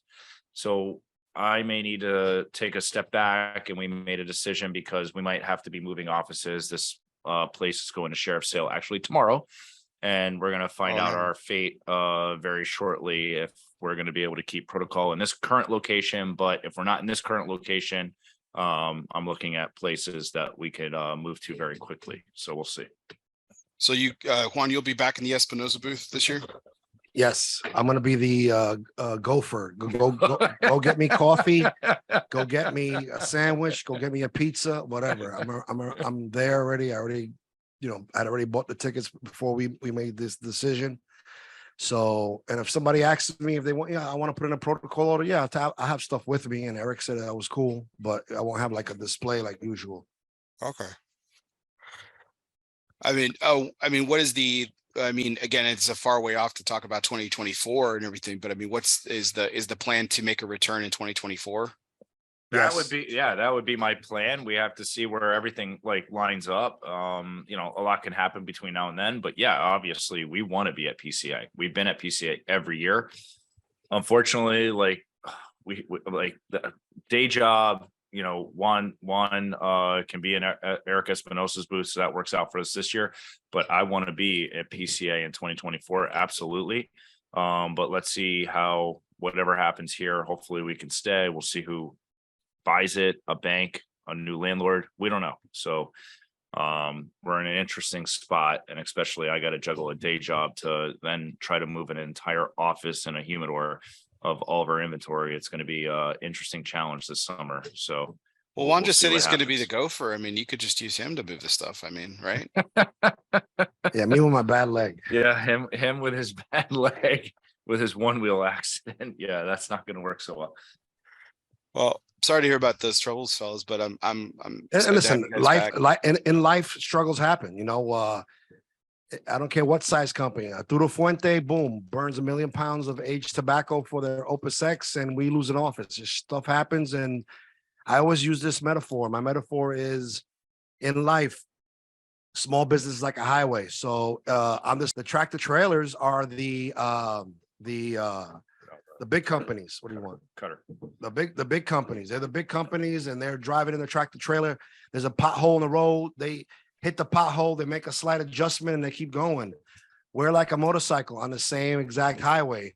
We hit that pothole. Depending how you're driving, that thing could wipe you out, if not kill you. So, things. We feel the effects of little things that happen in life. Every day we feel it more, and that's just the way life is. And we just got to keep going forward. And let's put it in perspective, right? So we've moved protocol. Now this would be right now we're in our second home, right? Mm-hmm. So and I won't go through the history of it, but we had a home once where we shared a space, then we're in somebody's home, and now we're here. We're not going to lose having a home base. I will not lose that as a partner in protocol. I will not lose that. We need that. So now we're going to go through a transition. It just sucks that it's going to be right next to PCA. We got notice a little bit before that. So Juan and I had a hard decision to make. And I am now, which I didn't know this was going to happen, but I got a great opportunity and started a new day job. And that creates other challenges because I might be on the road a little bit more. But protocol, there's one thing that I know that Juan and I can do is we persevere and we figured it out. Nobody died. We're all okay. The company's good. We still got orders coming in. So nobody worry. Protocol is not going away. We're still here for the long haul. But, there might be a little bit of a delay in some of the orders to shops, but consumers should not feel that from a product standpoint. But yeah, we're working through it, and in life, throws you curveballs, and you just got to deal with it. We all have it. So you fall, you shrug yourself, you dust yourself off, and keep on going. Yeah. So even in a perfect world, if the new landlord says, "Hey, you guys are good, stick around," because of the complications with your new. It's going to be, if you're asking me if I'm going to be there, if they say we're good, it's going to be too late. And with the new day job, I'm not going to be able to take the time off right away. That'd be a hard thing when I'm telling my new employer, like, hey, by the way, my side job needs me to take off when you're trying to build out. I'm going to get a nice cube. You guys continue. But yeah, it's that would be a hard conversation for me to have. Again, I am juggling a day job. Juan's juggling his retirement, things that's going on with him. It is what it is. We're a small company, and I hate to say that, and it's not an excuse, not a crutch we're leaning on, but it's the reality. We're human beings, and we're trying to juggle a lot between our personal lives and my day job. So life happens, and we support the PCA. I think everybody should go to the PCA. I think retailers should go to the PCA. There's many opportunities. You can get there, and I've enjoyed it every year. It's going to be very sad, and I'm going to see all the pictures and all the media coverage, and I'm going to be feeling a certain way. I'll be in my feelings when I see that, but it just, unfortunately, is not going to work for us. Well, I'm especially mad at you, Kevin, because now I just have to talk to Juan and not you. So that'll be a little disappointing. That's fine. I'll get over it. It's fine. Yeah, I appreciate that, Bear. So, but no, it's. Are you guys doing the media compound this year? Are you guys doing the who is it? Is it going to be developing? What's going to be the breakdown in the media compound? Yeah, we've got the developing pallets guys, and the Cigar Coop Coalition will be holding down the media compound again. It'll be good times. We're looking forward to it. So, but yeah, we're looking forward to hoping you guys have welcome back in 2024. But I will, yeah. So with 2024, there seems to be a riff in the industry, and I don't know this for a fact, but I'm hearing things. PCA and TPE are going to be back to back. So now I have now we have a different challenge. Do we decide, well, do we go to TPE? Because that's way cheaper, we hear, right? I haven't done it, so we don't know. Well, we haven't done it. Or do we go back to the PC? I don't know. So I'm hearing shops are well, now TPE's out because they're so close. I'm going to go to PCA. Well, I'm going to go to TPE because it's so close. I'm not going to do both back to back. So it actually, one's in February, one's in March, right? Yeah, it's going to create a big challenge for companies like Juan and I to really hard think, where are we going to get the most bang for our buck, right? At the end of the day, yeah, we love you guys, but we are running a business, right? This is not for free. This costs us a lot of money to do this. So I don't know, we have to really sit down and put our heads together, but I need to get through the summer and figure out what's going on at the office, figure out how I get a cadence with my day job before we really try to figure that out. Yeah, the new time slot, I wouldn't say it a riff necessarily. I've never attended TPE, so it's a pretty easy decision on me which one I'll attend. But it's still the move for PCA still does create some complications with my day job too. That's Q1. That's a big time for my company. So I'll be there. That'll be the plan and everything. But yeah, they certainly didn't make it easy on me. But hopefully to see you guys there. So good. So we talked about the releases from last year. So I guess that means that there are no slated new releases for this year, correct? Correct, because we still haven't gotten those. So technically, there's gonna be the new releases.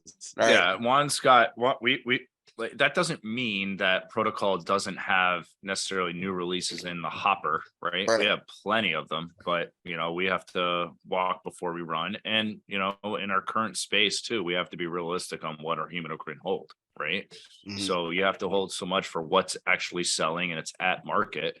But then you also have to look at, okay, well, if we're gonna bring in, 5,000 of a new SKU, 10,000 of a new SKU, right? And a natural and a Maduro in the Lawman series. Okay, that takes up a lot of space. We only have so much real estate that we can deal with. And maybe this is like, a blessing in disguise, and I hope it is. And I get a first floor place that we don't have to carry boxes up 2 flights of steps, 100 pounds each, because Espinosa has to pack boxes that are 100 pounds each. And we have to get all of our friends to try to help us.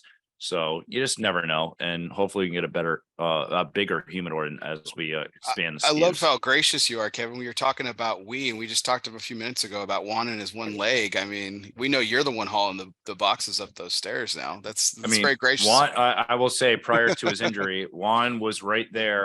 There was days I did a whole a few times. He has a whole back brace here and I got everything. a whole get up. I got gloves. And I would be on my day job, and Juan would call me up, and he goes, "Pal, I hope you're enjoying yourself because I'm killing myself here." And I'm like, "Juan, I'm so sorry." Like, listen, it happens. How bad is it, Juan? Are you okay? I mean, is this a long-term injury? So unfortunately not. I hope not.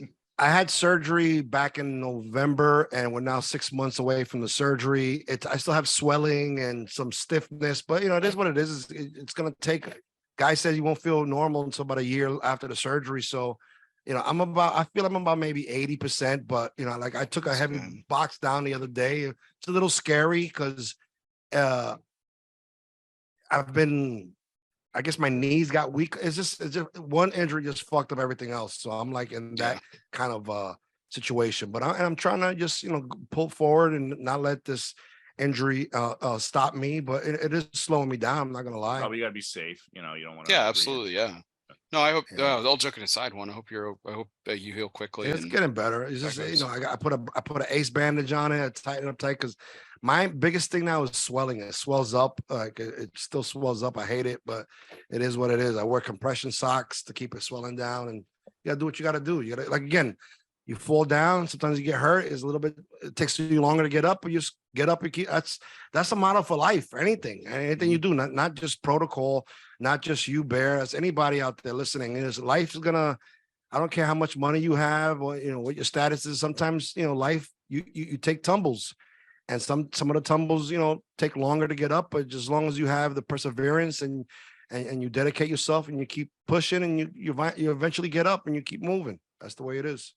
Well, you talked about it kind of being a blessing in disguise to you, Kevin, not Juan's injury, but just like the all the circumstances with you guys not being able to attend this year and everything, the pressure to do another release or something. You were talking about how the core is doing extremely well and has done for years and has continued to be the backbone of what you guys have built. Continuing to kind of stay focused on that and continue to build the brand that way and everything. How many states are you guys in now? We're in like 300 accounts, which is really small. When I say 300, people are like, wow, 300. But when you think about it, there's 40,000 different cigar accounts across the nation. It's really nothing. It's small. It's really small grassroots, but we're about 300 accounts. We're really expanding because of Steve Irwin and Eileen. Steve Irwin's doing great in Michigan. He's doing great in Texas, and our rep Eileen is killing it in Puerto Rico. Puerto Rico's having like a mini cigar boom. It's like once upon a time in Puerto Rico, there's only like 2 stores at Old San Juan. One was Rita's shop, and there was another place. But there are cigar shops opening up throughout the island as people are becoming start smoking. And and Great. Eileen is really on top of it. Eileen's a great In a partner. small amount of time, I Yeah. think maybe 4 months, she's opened up 8 accounts for us. Oh, wow. In Puerto Rico. That's crazy. Yeah, in Puerto Rico alone. Yeah, she is killing it. Right. And we're actually going to be part of some sort of Puerto Rico, the first Puerto Rico cigar convention. Eileen is going to be a representative, and she's going to be pushing protocol over there. Yeah. Oh, Yeah, cheers. she That's is. fantastic. She's a monster over there. But yeah, we're excited about that and the partnerships. Wonderful. Well, it's been a short but long 8 years, and cheers to you guys, man. It's Thank you. a lot of great success in such a short amount of time. So here's to y'all. Salute. We've had our trials and tribulations, but we continue going forward, because like Kevin said, like nobody died. Like these are things that happen in life, and you gotta kind of like, again, I said it before, you fall and you get up. Sometimes it might take you longer to get up, but you just keep going. And nothing has happened so detrimental where we've closed up shop. We're still producing. I had a great event on Friday at the famous smoke shop to commemorate our 8th year anniversary. I had a follow. I wasn't able to be there because of my new day job. He was training. doing orientation. I had a great event the next day. So like Juan and I can divide and conquer, and Juan spent some time on the road, and it's been amazing for protocol. Yeah, we just opened up a shop in Tennessee, Prohibition. So we're still opening up shops. We're still doing events, and it's great. Speaking of events, plug the pool party. I think we're coming to the end of the show. The fourth pool party. Mm-hmm. Yeah, so 4th pool party. So I'll give you a quick history for those of you that don't know. Started at my house. It got too big for my house. And so I said to Juan, like, hey, we need to do a ticketed event, right? So this we started partnering now with the Chelsea Sun Inn. I won't go through all the history, but we started partnering with the Chelsea Sun Inn. It's an absolutely amazing property, 200 acres. They have a view of the Delaware Water Gap and the Appalachian Mountains that is bar none one of the best. They have a full pool, massive hot tub, 35 people in the hot tub at one point. You can smoke, drink, all you can eat, all you can drink. We got Hillside Barbecue. We've got Jason Leiterman on DJ. We've got Josh. I forget his last name, something with an H. He is our one-man band for a VIP event on Friday. So it's July 28th, Friday, VIP ticket, $200 right now. I'm doing an early bird special, $200. All you can eat Friday night, starting at 5. All you can drink. One-man band, really regal. We're doing a white attire party. So we did it last year. It took off. It's just a classy event. We were doing pinkies up with our lawman series. You get 5 cigars to come to that. The next day is general admission. You buy that VIP ticket for $200, you get in for the next day, $200, and you get another 10 cigars, and you get Hillside Barbecue, all you can eat, all you can drink. We've got Go Girls Entertainment. They're the same girls that did CI Cigar Fest when they did it back in the day. They're doing raffle tickets, taking pictures, just classy It's event. a good time. Great event. We got now we have At the Apollo is playing at our pool party. I just booked them, and they are a crazy band that's going to kick it off. They play everything from rock to Post Malone to you name it. It's a good time. Yeah, we're gonna blow it up. And that day the party starts at 12, and I think last year we were still the DJ had already broken down, the band finished, and the DJ just did a quick setup again, playing music. We were all just having a good 3 a.m. 3 a.m. easy. It's just a great time. We have a camping option. I don't even charge you. I put a tent out in the field. We have 200 acres. I put a tent out in the field, so you can buy the cheapest tent. You don't even need a tent. We had a guy last year in a hammock with his dog, and just put his hammock underneath the tent. It's middle of July or end of July this year. Like, come out, you will have a blast. We have Rafael Nodell's son, Carlos Nodell, from, oh my God, I forget what company he just started, the Cigar of the Month, whatever, but he will be in attendance. Nice. Oh, I is coming. Carlos. Carlos is amazing. Yeah, Carlos is going to be there. So we have Rami from CAO, and he's general, right? He's general. So he will be there, and his wife Les. We have a lot of people that come out. It's not just about protocol. It's about Juan and I giving back and just having a fun time, because we wanted to do a party in July to recognize just everybody that supports us. So we don't charge a lot. We break even on the event. But last year we had to send guys out to get another keg. Yeah. We went through 4 half barrel of keg, like insane. So I'm excited about this. This is kind of my baby, but it's about us giving back and just doing something, because we don't have a cigar fest in the area anymore. We lost Cigarnival. So, we started doing protocol pool party, and it just got to a level that, we felt that it's now worth it, that we could charge a ticketed price. That's awesome. The legend of the pool party continues. Yes, it does. Yeah. Good time. It's actually a really good time. I'm not even gonna lie. Yeah. You talk to people, everybody who's gone has had phenomenal. If they went, they're coming back. Yeah. So this is the last question I wanted to ask about celebrating the 8 years, and then we'll go into our last 2 questions of the night after this. But what do you, Kevin? Your memories are obviously different than Juan's, because he's been. I mean, you both have been there since the beginning, but is there anything that you miss about the old days? Is there anything that you've left behind just because of business, or the way that the company's developed and evolved, that you wish you could have brought along and just haven't been able to? That's deep. I'm gonna while he's thinking, the only thing I could say was and whatever reason, he left to further his career, but I think there was a magic with Bill. It was a great chemistry with Bill and I, and Kevin along with it. It was really, those years we were together, it was actually very magical. It was good. So if he could have stayed on and been still a part of it, I think it would have been even just more fun. It's fun right now, don't get me wrong, but it just would have been an added thing. What do you think, Kevin? Yeah. I 1,000% agree with Juan on that. Like, it would have been a different company. I wish, we could have worked it out where he was still on board, but yeah, it just, like I said, life happens, Yeah, and you just got to keep going. Things change in life. Like, this company is a perfect example. If we could do a documentary on this company, it'd be pretty interesting to see. But the story from 2015, when we were at that booth, at the small little table we had, or a little shelf we had with Eric Espinosa in New Orleans, to today, it's been an interesting ride, and there's been trials and tribulations, good times and bad, and that's just anything in life. Think about it. The average person, look at their last 8 years. It happens, and that's the thing, the beauty of this business and the beauty of our company. We mirror life. We are regular people. We are you guys. You guys have problems. We have marital problems. Kevin's going through a divorce. I'm going through a divorce. It happens in life.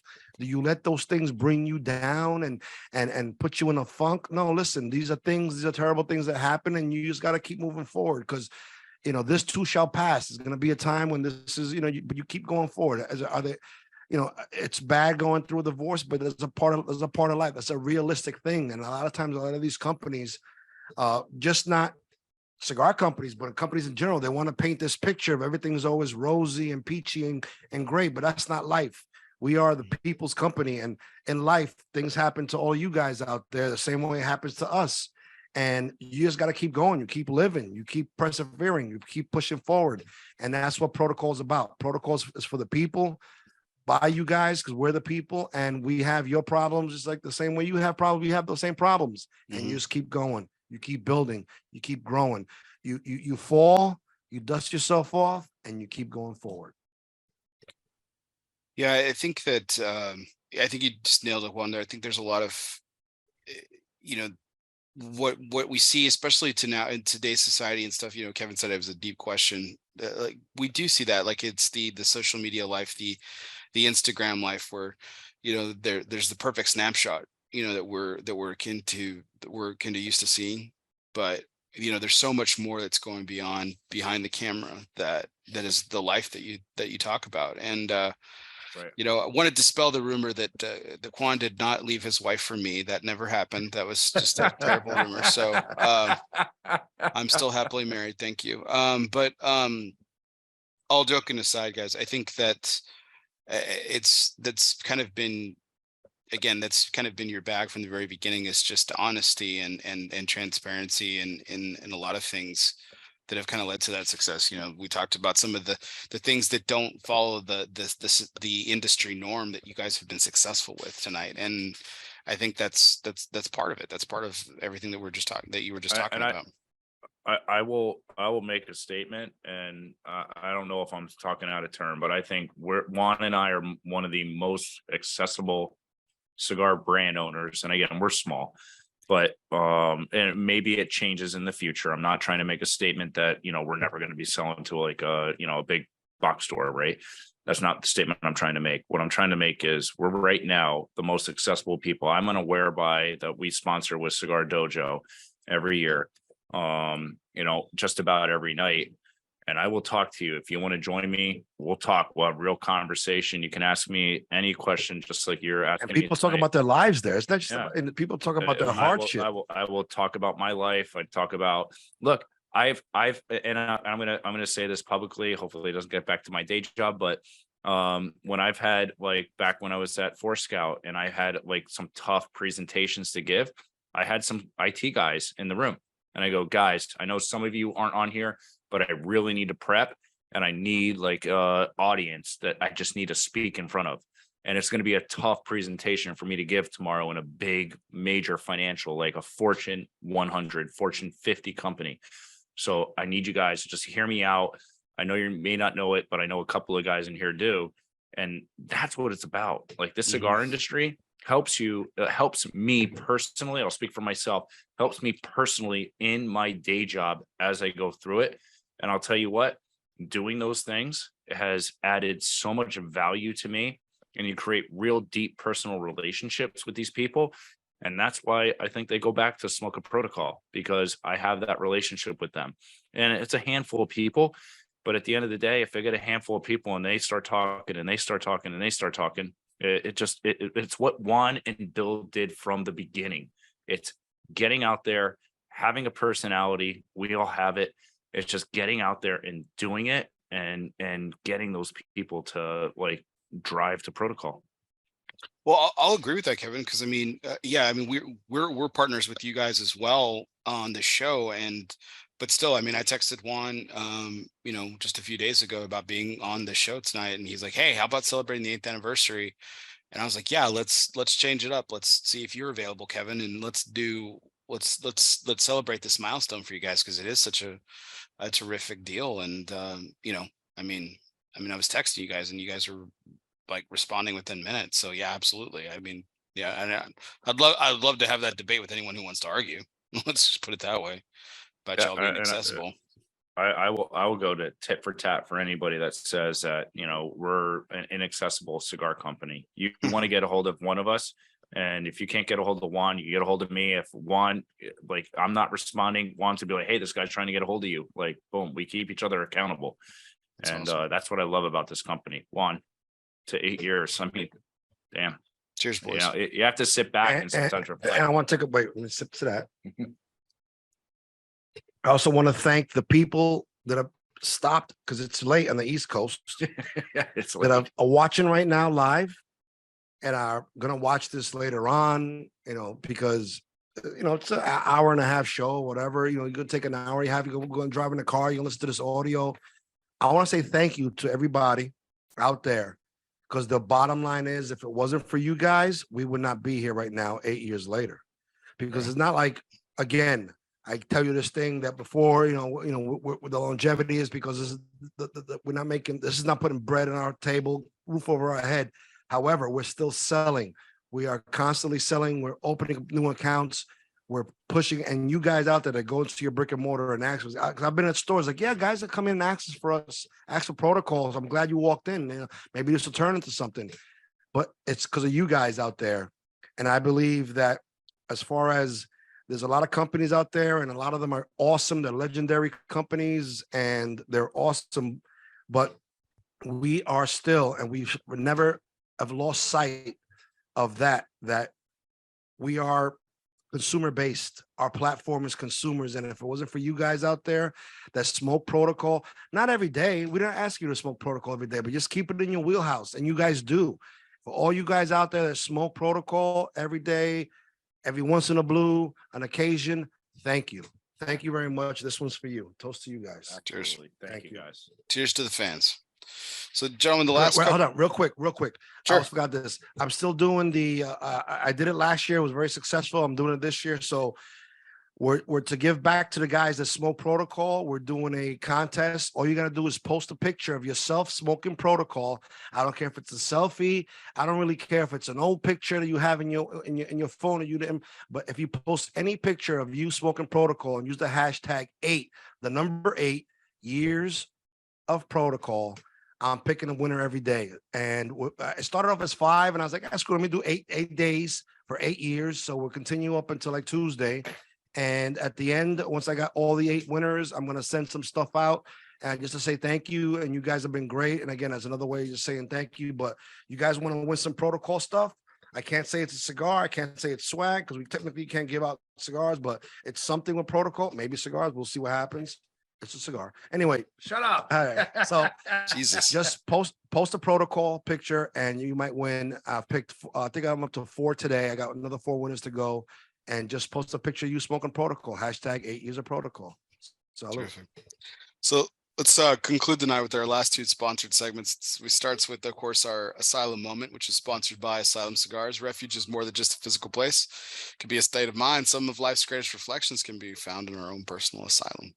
Moments like these were made for Asylum Cigars. So light up an asylum and choose your refuge. Kevin, I think you've taken part in this, but I think Juan has not had the opportunity. But if something different comes to mind, Kevin, I'd love to hear from it. But basically what this segment is, Juan, and for everyone listening that hasn't had an opportunity to listen to it before, is we've talked endlessly tonight about how protocol is all about the community that you guys have built, and cigars are very much community driven. It's about having a good time with a lot of people, or maybe just a couple of folks and sharing a cigar, good conversation, maybe a libation or 2. But every so often we have that moment, or maybe in the course of our lives, it's been several moments where it's just us and the cigar. Maybe we're listening to music, maybe we're watching a movie, maybe we're just alone in our thoughts. But those moments are truly one of a kind. So, Juan, what's one of those moments that you've had in your lifetime where it was just you and you were smoking a cigar? If you can remember what the cigar was, great. If you can't, that's fine too. But what were you smoking and what was that moment about? A special moment for me during the 8 years of protocol. It wasn't our first number 1 cigar, but I was in Puerto Rico with the family in 2017, and it just so happens that Tiny Tim Cigar World named the protocol probable cause Lancero Cigar of the Year. That was our 2nd Cigar of the Year accolade that we got. And I happened to, and I saw it come out on social media. I was in Puerto Rico. Of course, I thanked everybody, but at the end of the night, the kids went to sleep. It was about like 1 in the, probably, I don't know, maybe 12, whatever. The kids went to sleep. Wife went to sleep. I went outside. Beautiful tropical, temperature was maybe in the 80s, and I'm hearing crickets and coquits and just beautiful noises, nature. And I'm by the beach, and I'm smoking a Protocol Lancero probable cause. I happen to have it with me, and I'm smoking. I'm like, wow, this is such an amazing moment. It was just at that time, and I've had many of these things, but this is one of the ones that stick out of my head somewhere. So I'm sitting there celebrating by myself, vacationing with the family. I have dozens of other stories like that, but I'm sitting there smoking it and saying, wow, something you do as a passion, and people, and we've always been real. This is not a marketing ploy. Kevin and I, Bill and I, whatever the history of the company, we've always, like you said before, Bear, very transparent. I've never claimed to be a master blender. I always give accolades to Hector. Hector Alfonso Sr. is an amazing blender for La Zona. And I just sit here in awe of this business, the people in it, the consumers, from consumers all the way to the people that work in Nicaragua. It's just an amazing thing. And I'm so thankful and grateful for all of them that have made this entire experience as a whole something that has enriched my life. One day, could somebody buy us and maybe make some money? Yes. Can it not happen? No, it can. It can't. Maybe it won't. But it just doesn't matter. From right now, I have no regrets. Everything's happened the way it's happened. Bill left. The other Gathis left. Kevin came on, and it's just been a great 8-year run. And I look forward to every year that we get. Every year plus on top of that is a blessing. Hopefully, 10th year anniversary, we get a cigar. My thoughts, I haven't talked to Kevin about it, but I would love to do a special 10-year anniversary cigar that kind of falls out of the realm of everything else we're doing. Not a limited, not a core or a Lawman series, but something just special to commemorate You have 10 a years. contract with Coop. You can't sue Coop. I'm fucking with you. So something like that. But I'm just very thankful to you guys. And Sure. I'm thankful to you, Bear. And it's been amazing 8 years. And I look forward to every day after. Terrific. Kevin, what about you? I know you shared a moment last time we were on, but does another one come to mind? So, yeah, probably like more recently when, you're trying to make some like, there's a lot of times in your life that you have to make some hard life decisions, right? And you have to really reflect. But, it's when, I was selling my house, and it's kind of like the few last days there, and you have a lot of memories, you got a lot going on in your head, but just taking a step back. And I literally cannot tell you what I was smoking, but I had a nice cigar, a nice whiskey, and just sat on my front porch and really just trying to get my thoughts together and trying to get your head in the right space. Because life's tough, guys. Life's tough. Like you see us on social media, and Bear said it earlier about the whole social media like perspective of things, right? I've met a million guys that are like, you and Juan are like freaking everywhere. You guys do this, you do that. You're traveling, you do this. Yeah, we all have problems, right? So let's be real. And, I remember that day, and I won't go through what was in my mind at that time, but, it really like hit with me that I needed to figure some things out, and just having that cigar, whatever it was. And I don't even care what it was, but just having a cigar, having that nice whiskey, and just really having a conversation with yourself. I applaud everybody out there to do that every now and then. Just take a step back, get alone, get on your front porch, your back porch, wherever you're at. Just be alone for a couple of minutes and really think about some of the things that are going on in your life. It may open your eyes to, a couple of decisions you need to make, and figure them out in the right way. I want to have a toast to the good times. It's easy to toast the good times. Let's have a toast to the good times. Absolutely. But let's have a toast to the bad times as well. You know why? Because the bad times only make you stronger. You keep moving forward. Like I said before, you fall down, you dust yourself off, you keep on going in life and business every day. If you have that mentality that nothing's going to stop you, you're going to keep going, whatever it is. I don't care if it's women problem, kids problem, financial problems, your job, a cigar company, it doesn't matter. In life, life's going to throw you curveballs. Sometimes they hit you, sometimes they miss you, but you just keep going forwards. The good times and the bad, they make us better people all the time. Sure. And Juan with the perfect segue into the last question of the night, our curveball segment. How about that, Juan? Good job, bud. I like that. Our curveball segment is always brought to you by Dunbar Tobacco and Trust. Fastballs or curveballs, it doesn't matter. Since the company's inception, Steve Saka has been knocking them out of the park 8 consecutive years. Consensus top 3. Congratulations to our good friend, Mr. Steve Saka. So now, by the way, I have a toast to Steve Saka because I personally love him. I got his personal number. That guy has been amazing since day one. I love you, Steve. I have many mentors. There's a guy I can joke. Some people say mentor or not, but I do have many mentors, and Steve Saka is definitely one of them. I do love Steve. Steve, congratulations. Last year was an amazing year. Every year, I'm sure you're going to have even more amazing years. You are an amazing human being. Thank you, Steve. Absolutely. Here's to Steve. So now I know we've all had a little bit to drink tonight, so pay attention. This is a little bit of a deeper question. Okay. But it's a little bit confusing. So I worded it very carefully. So fast forward another 8 years, 16 years of protocol. Okay. What advice do you hope, you wish you could give this version of yourself? Ooh, that's great. That's a really deep question and very profound. Let me see. I'll say it again. Fast forward 8 years. What advice do you hope to wish you could give this version of yourself? I mean, I don't Go know. ahead. For, You wanna for, go, for Kev? me, it's kind of easy.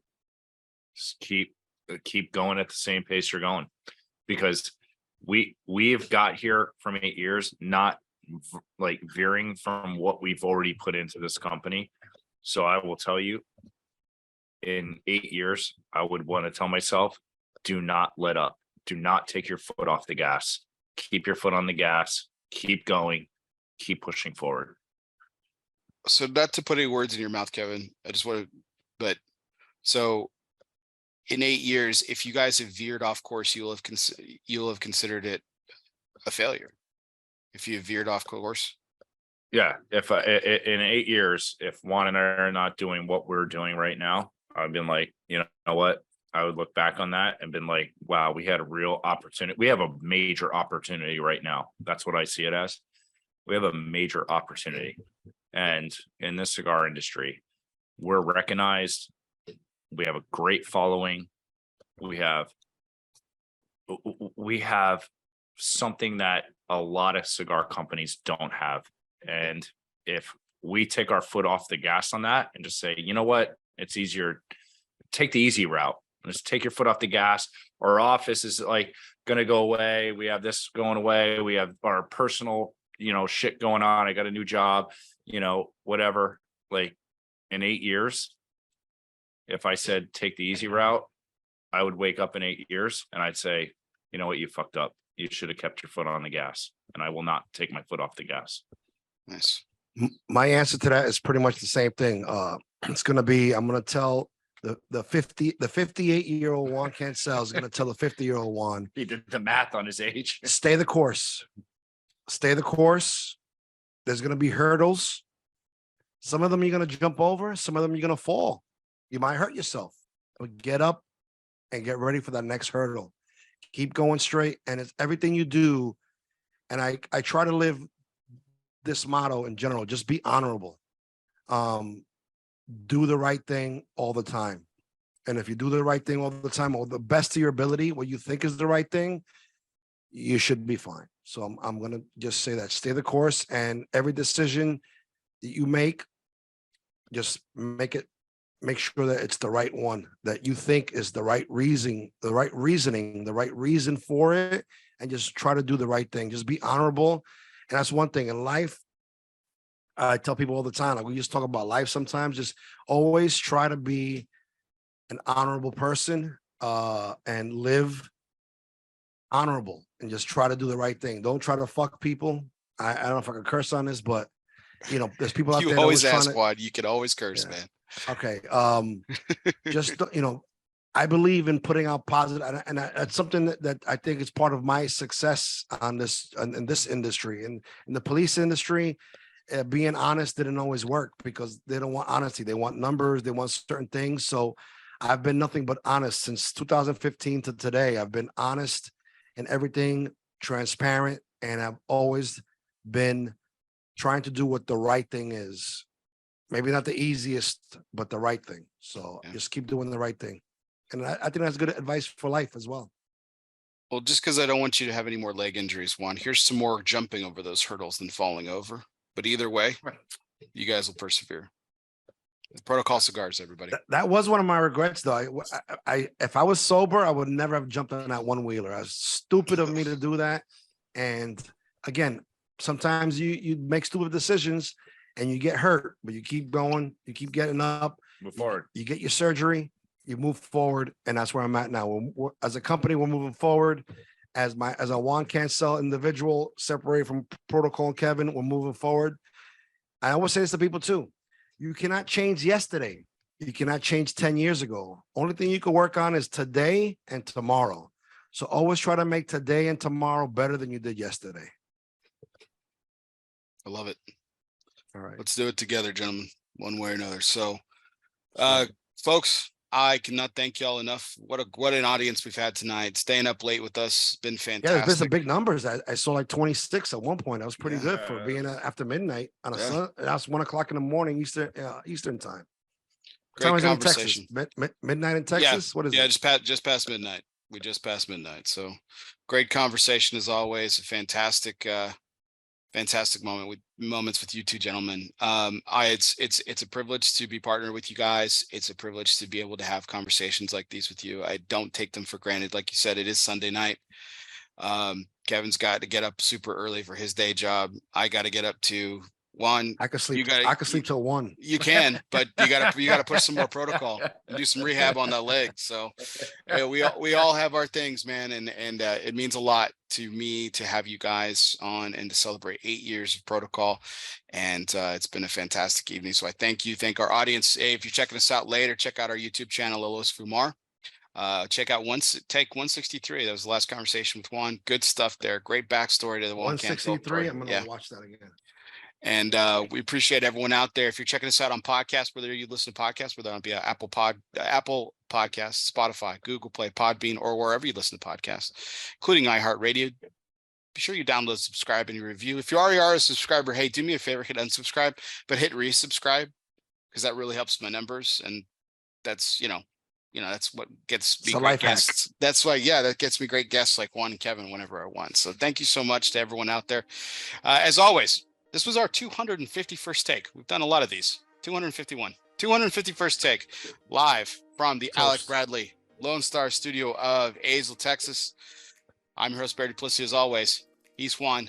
Where's Juan? He's right there. Juan Cancel, Kevin Keithan, everybody. Protocol Cigars. And Kevin, thank you. For the record, reflect. I said your name right, even though Juan can't do it. I love you, buddy. Appreciate it. Thank you. Here's to everyone. Guess what, everybody? See you next time.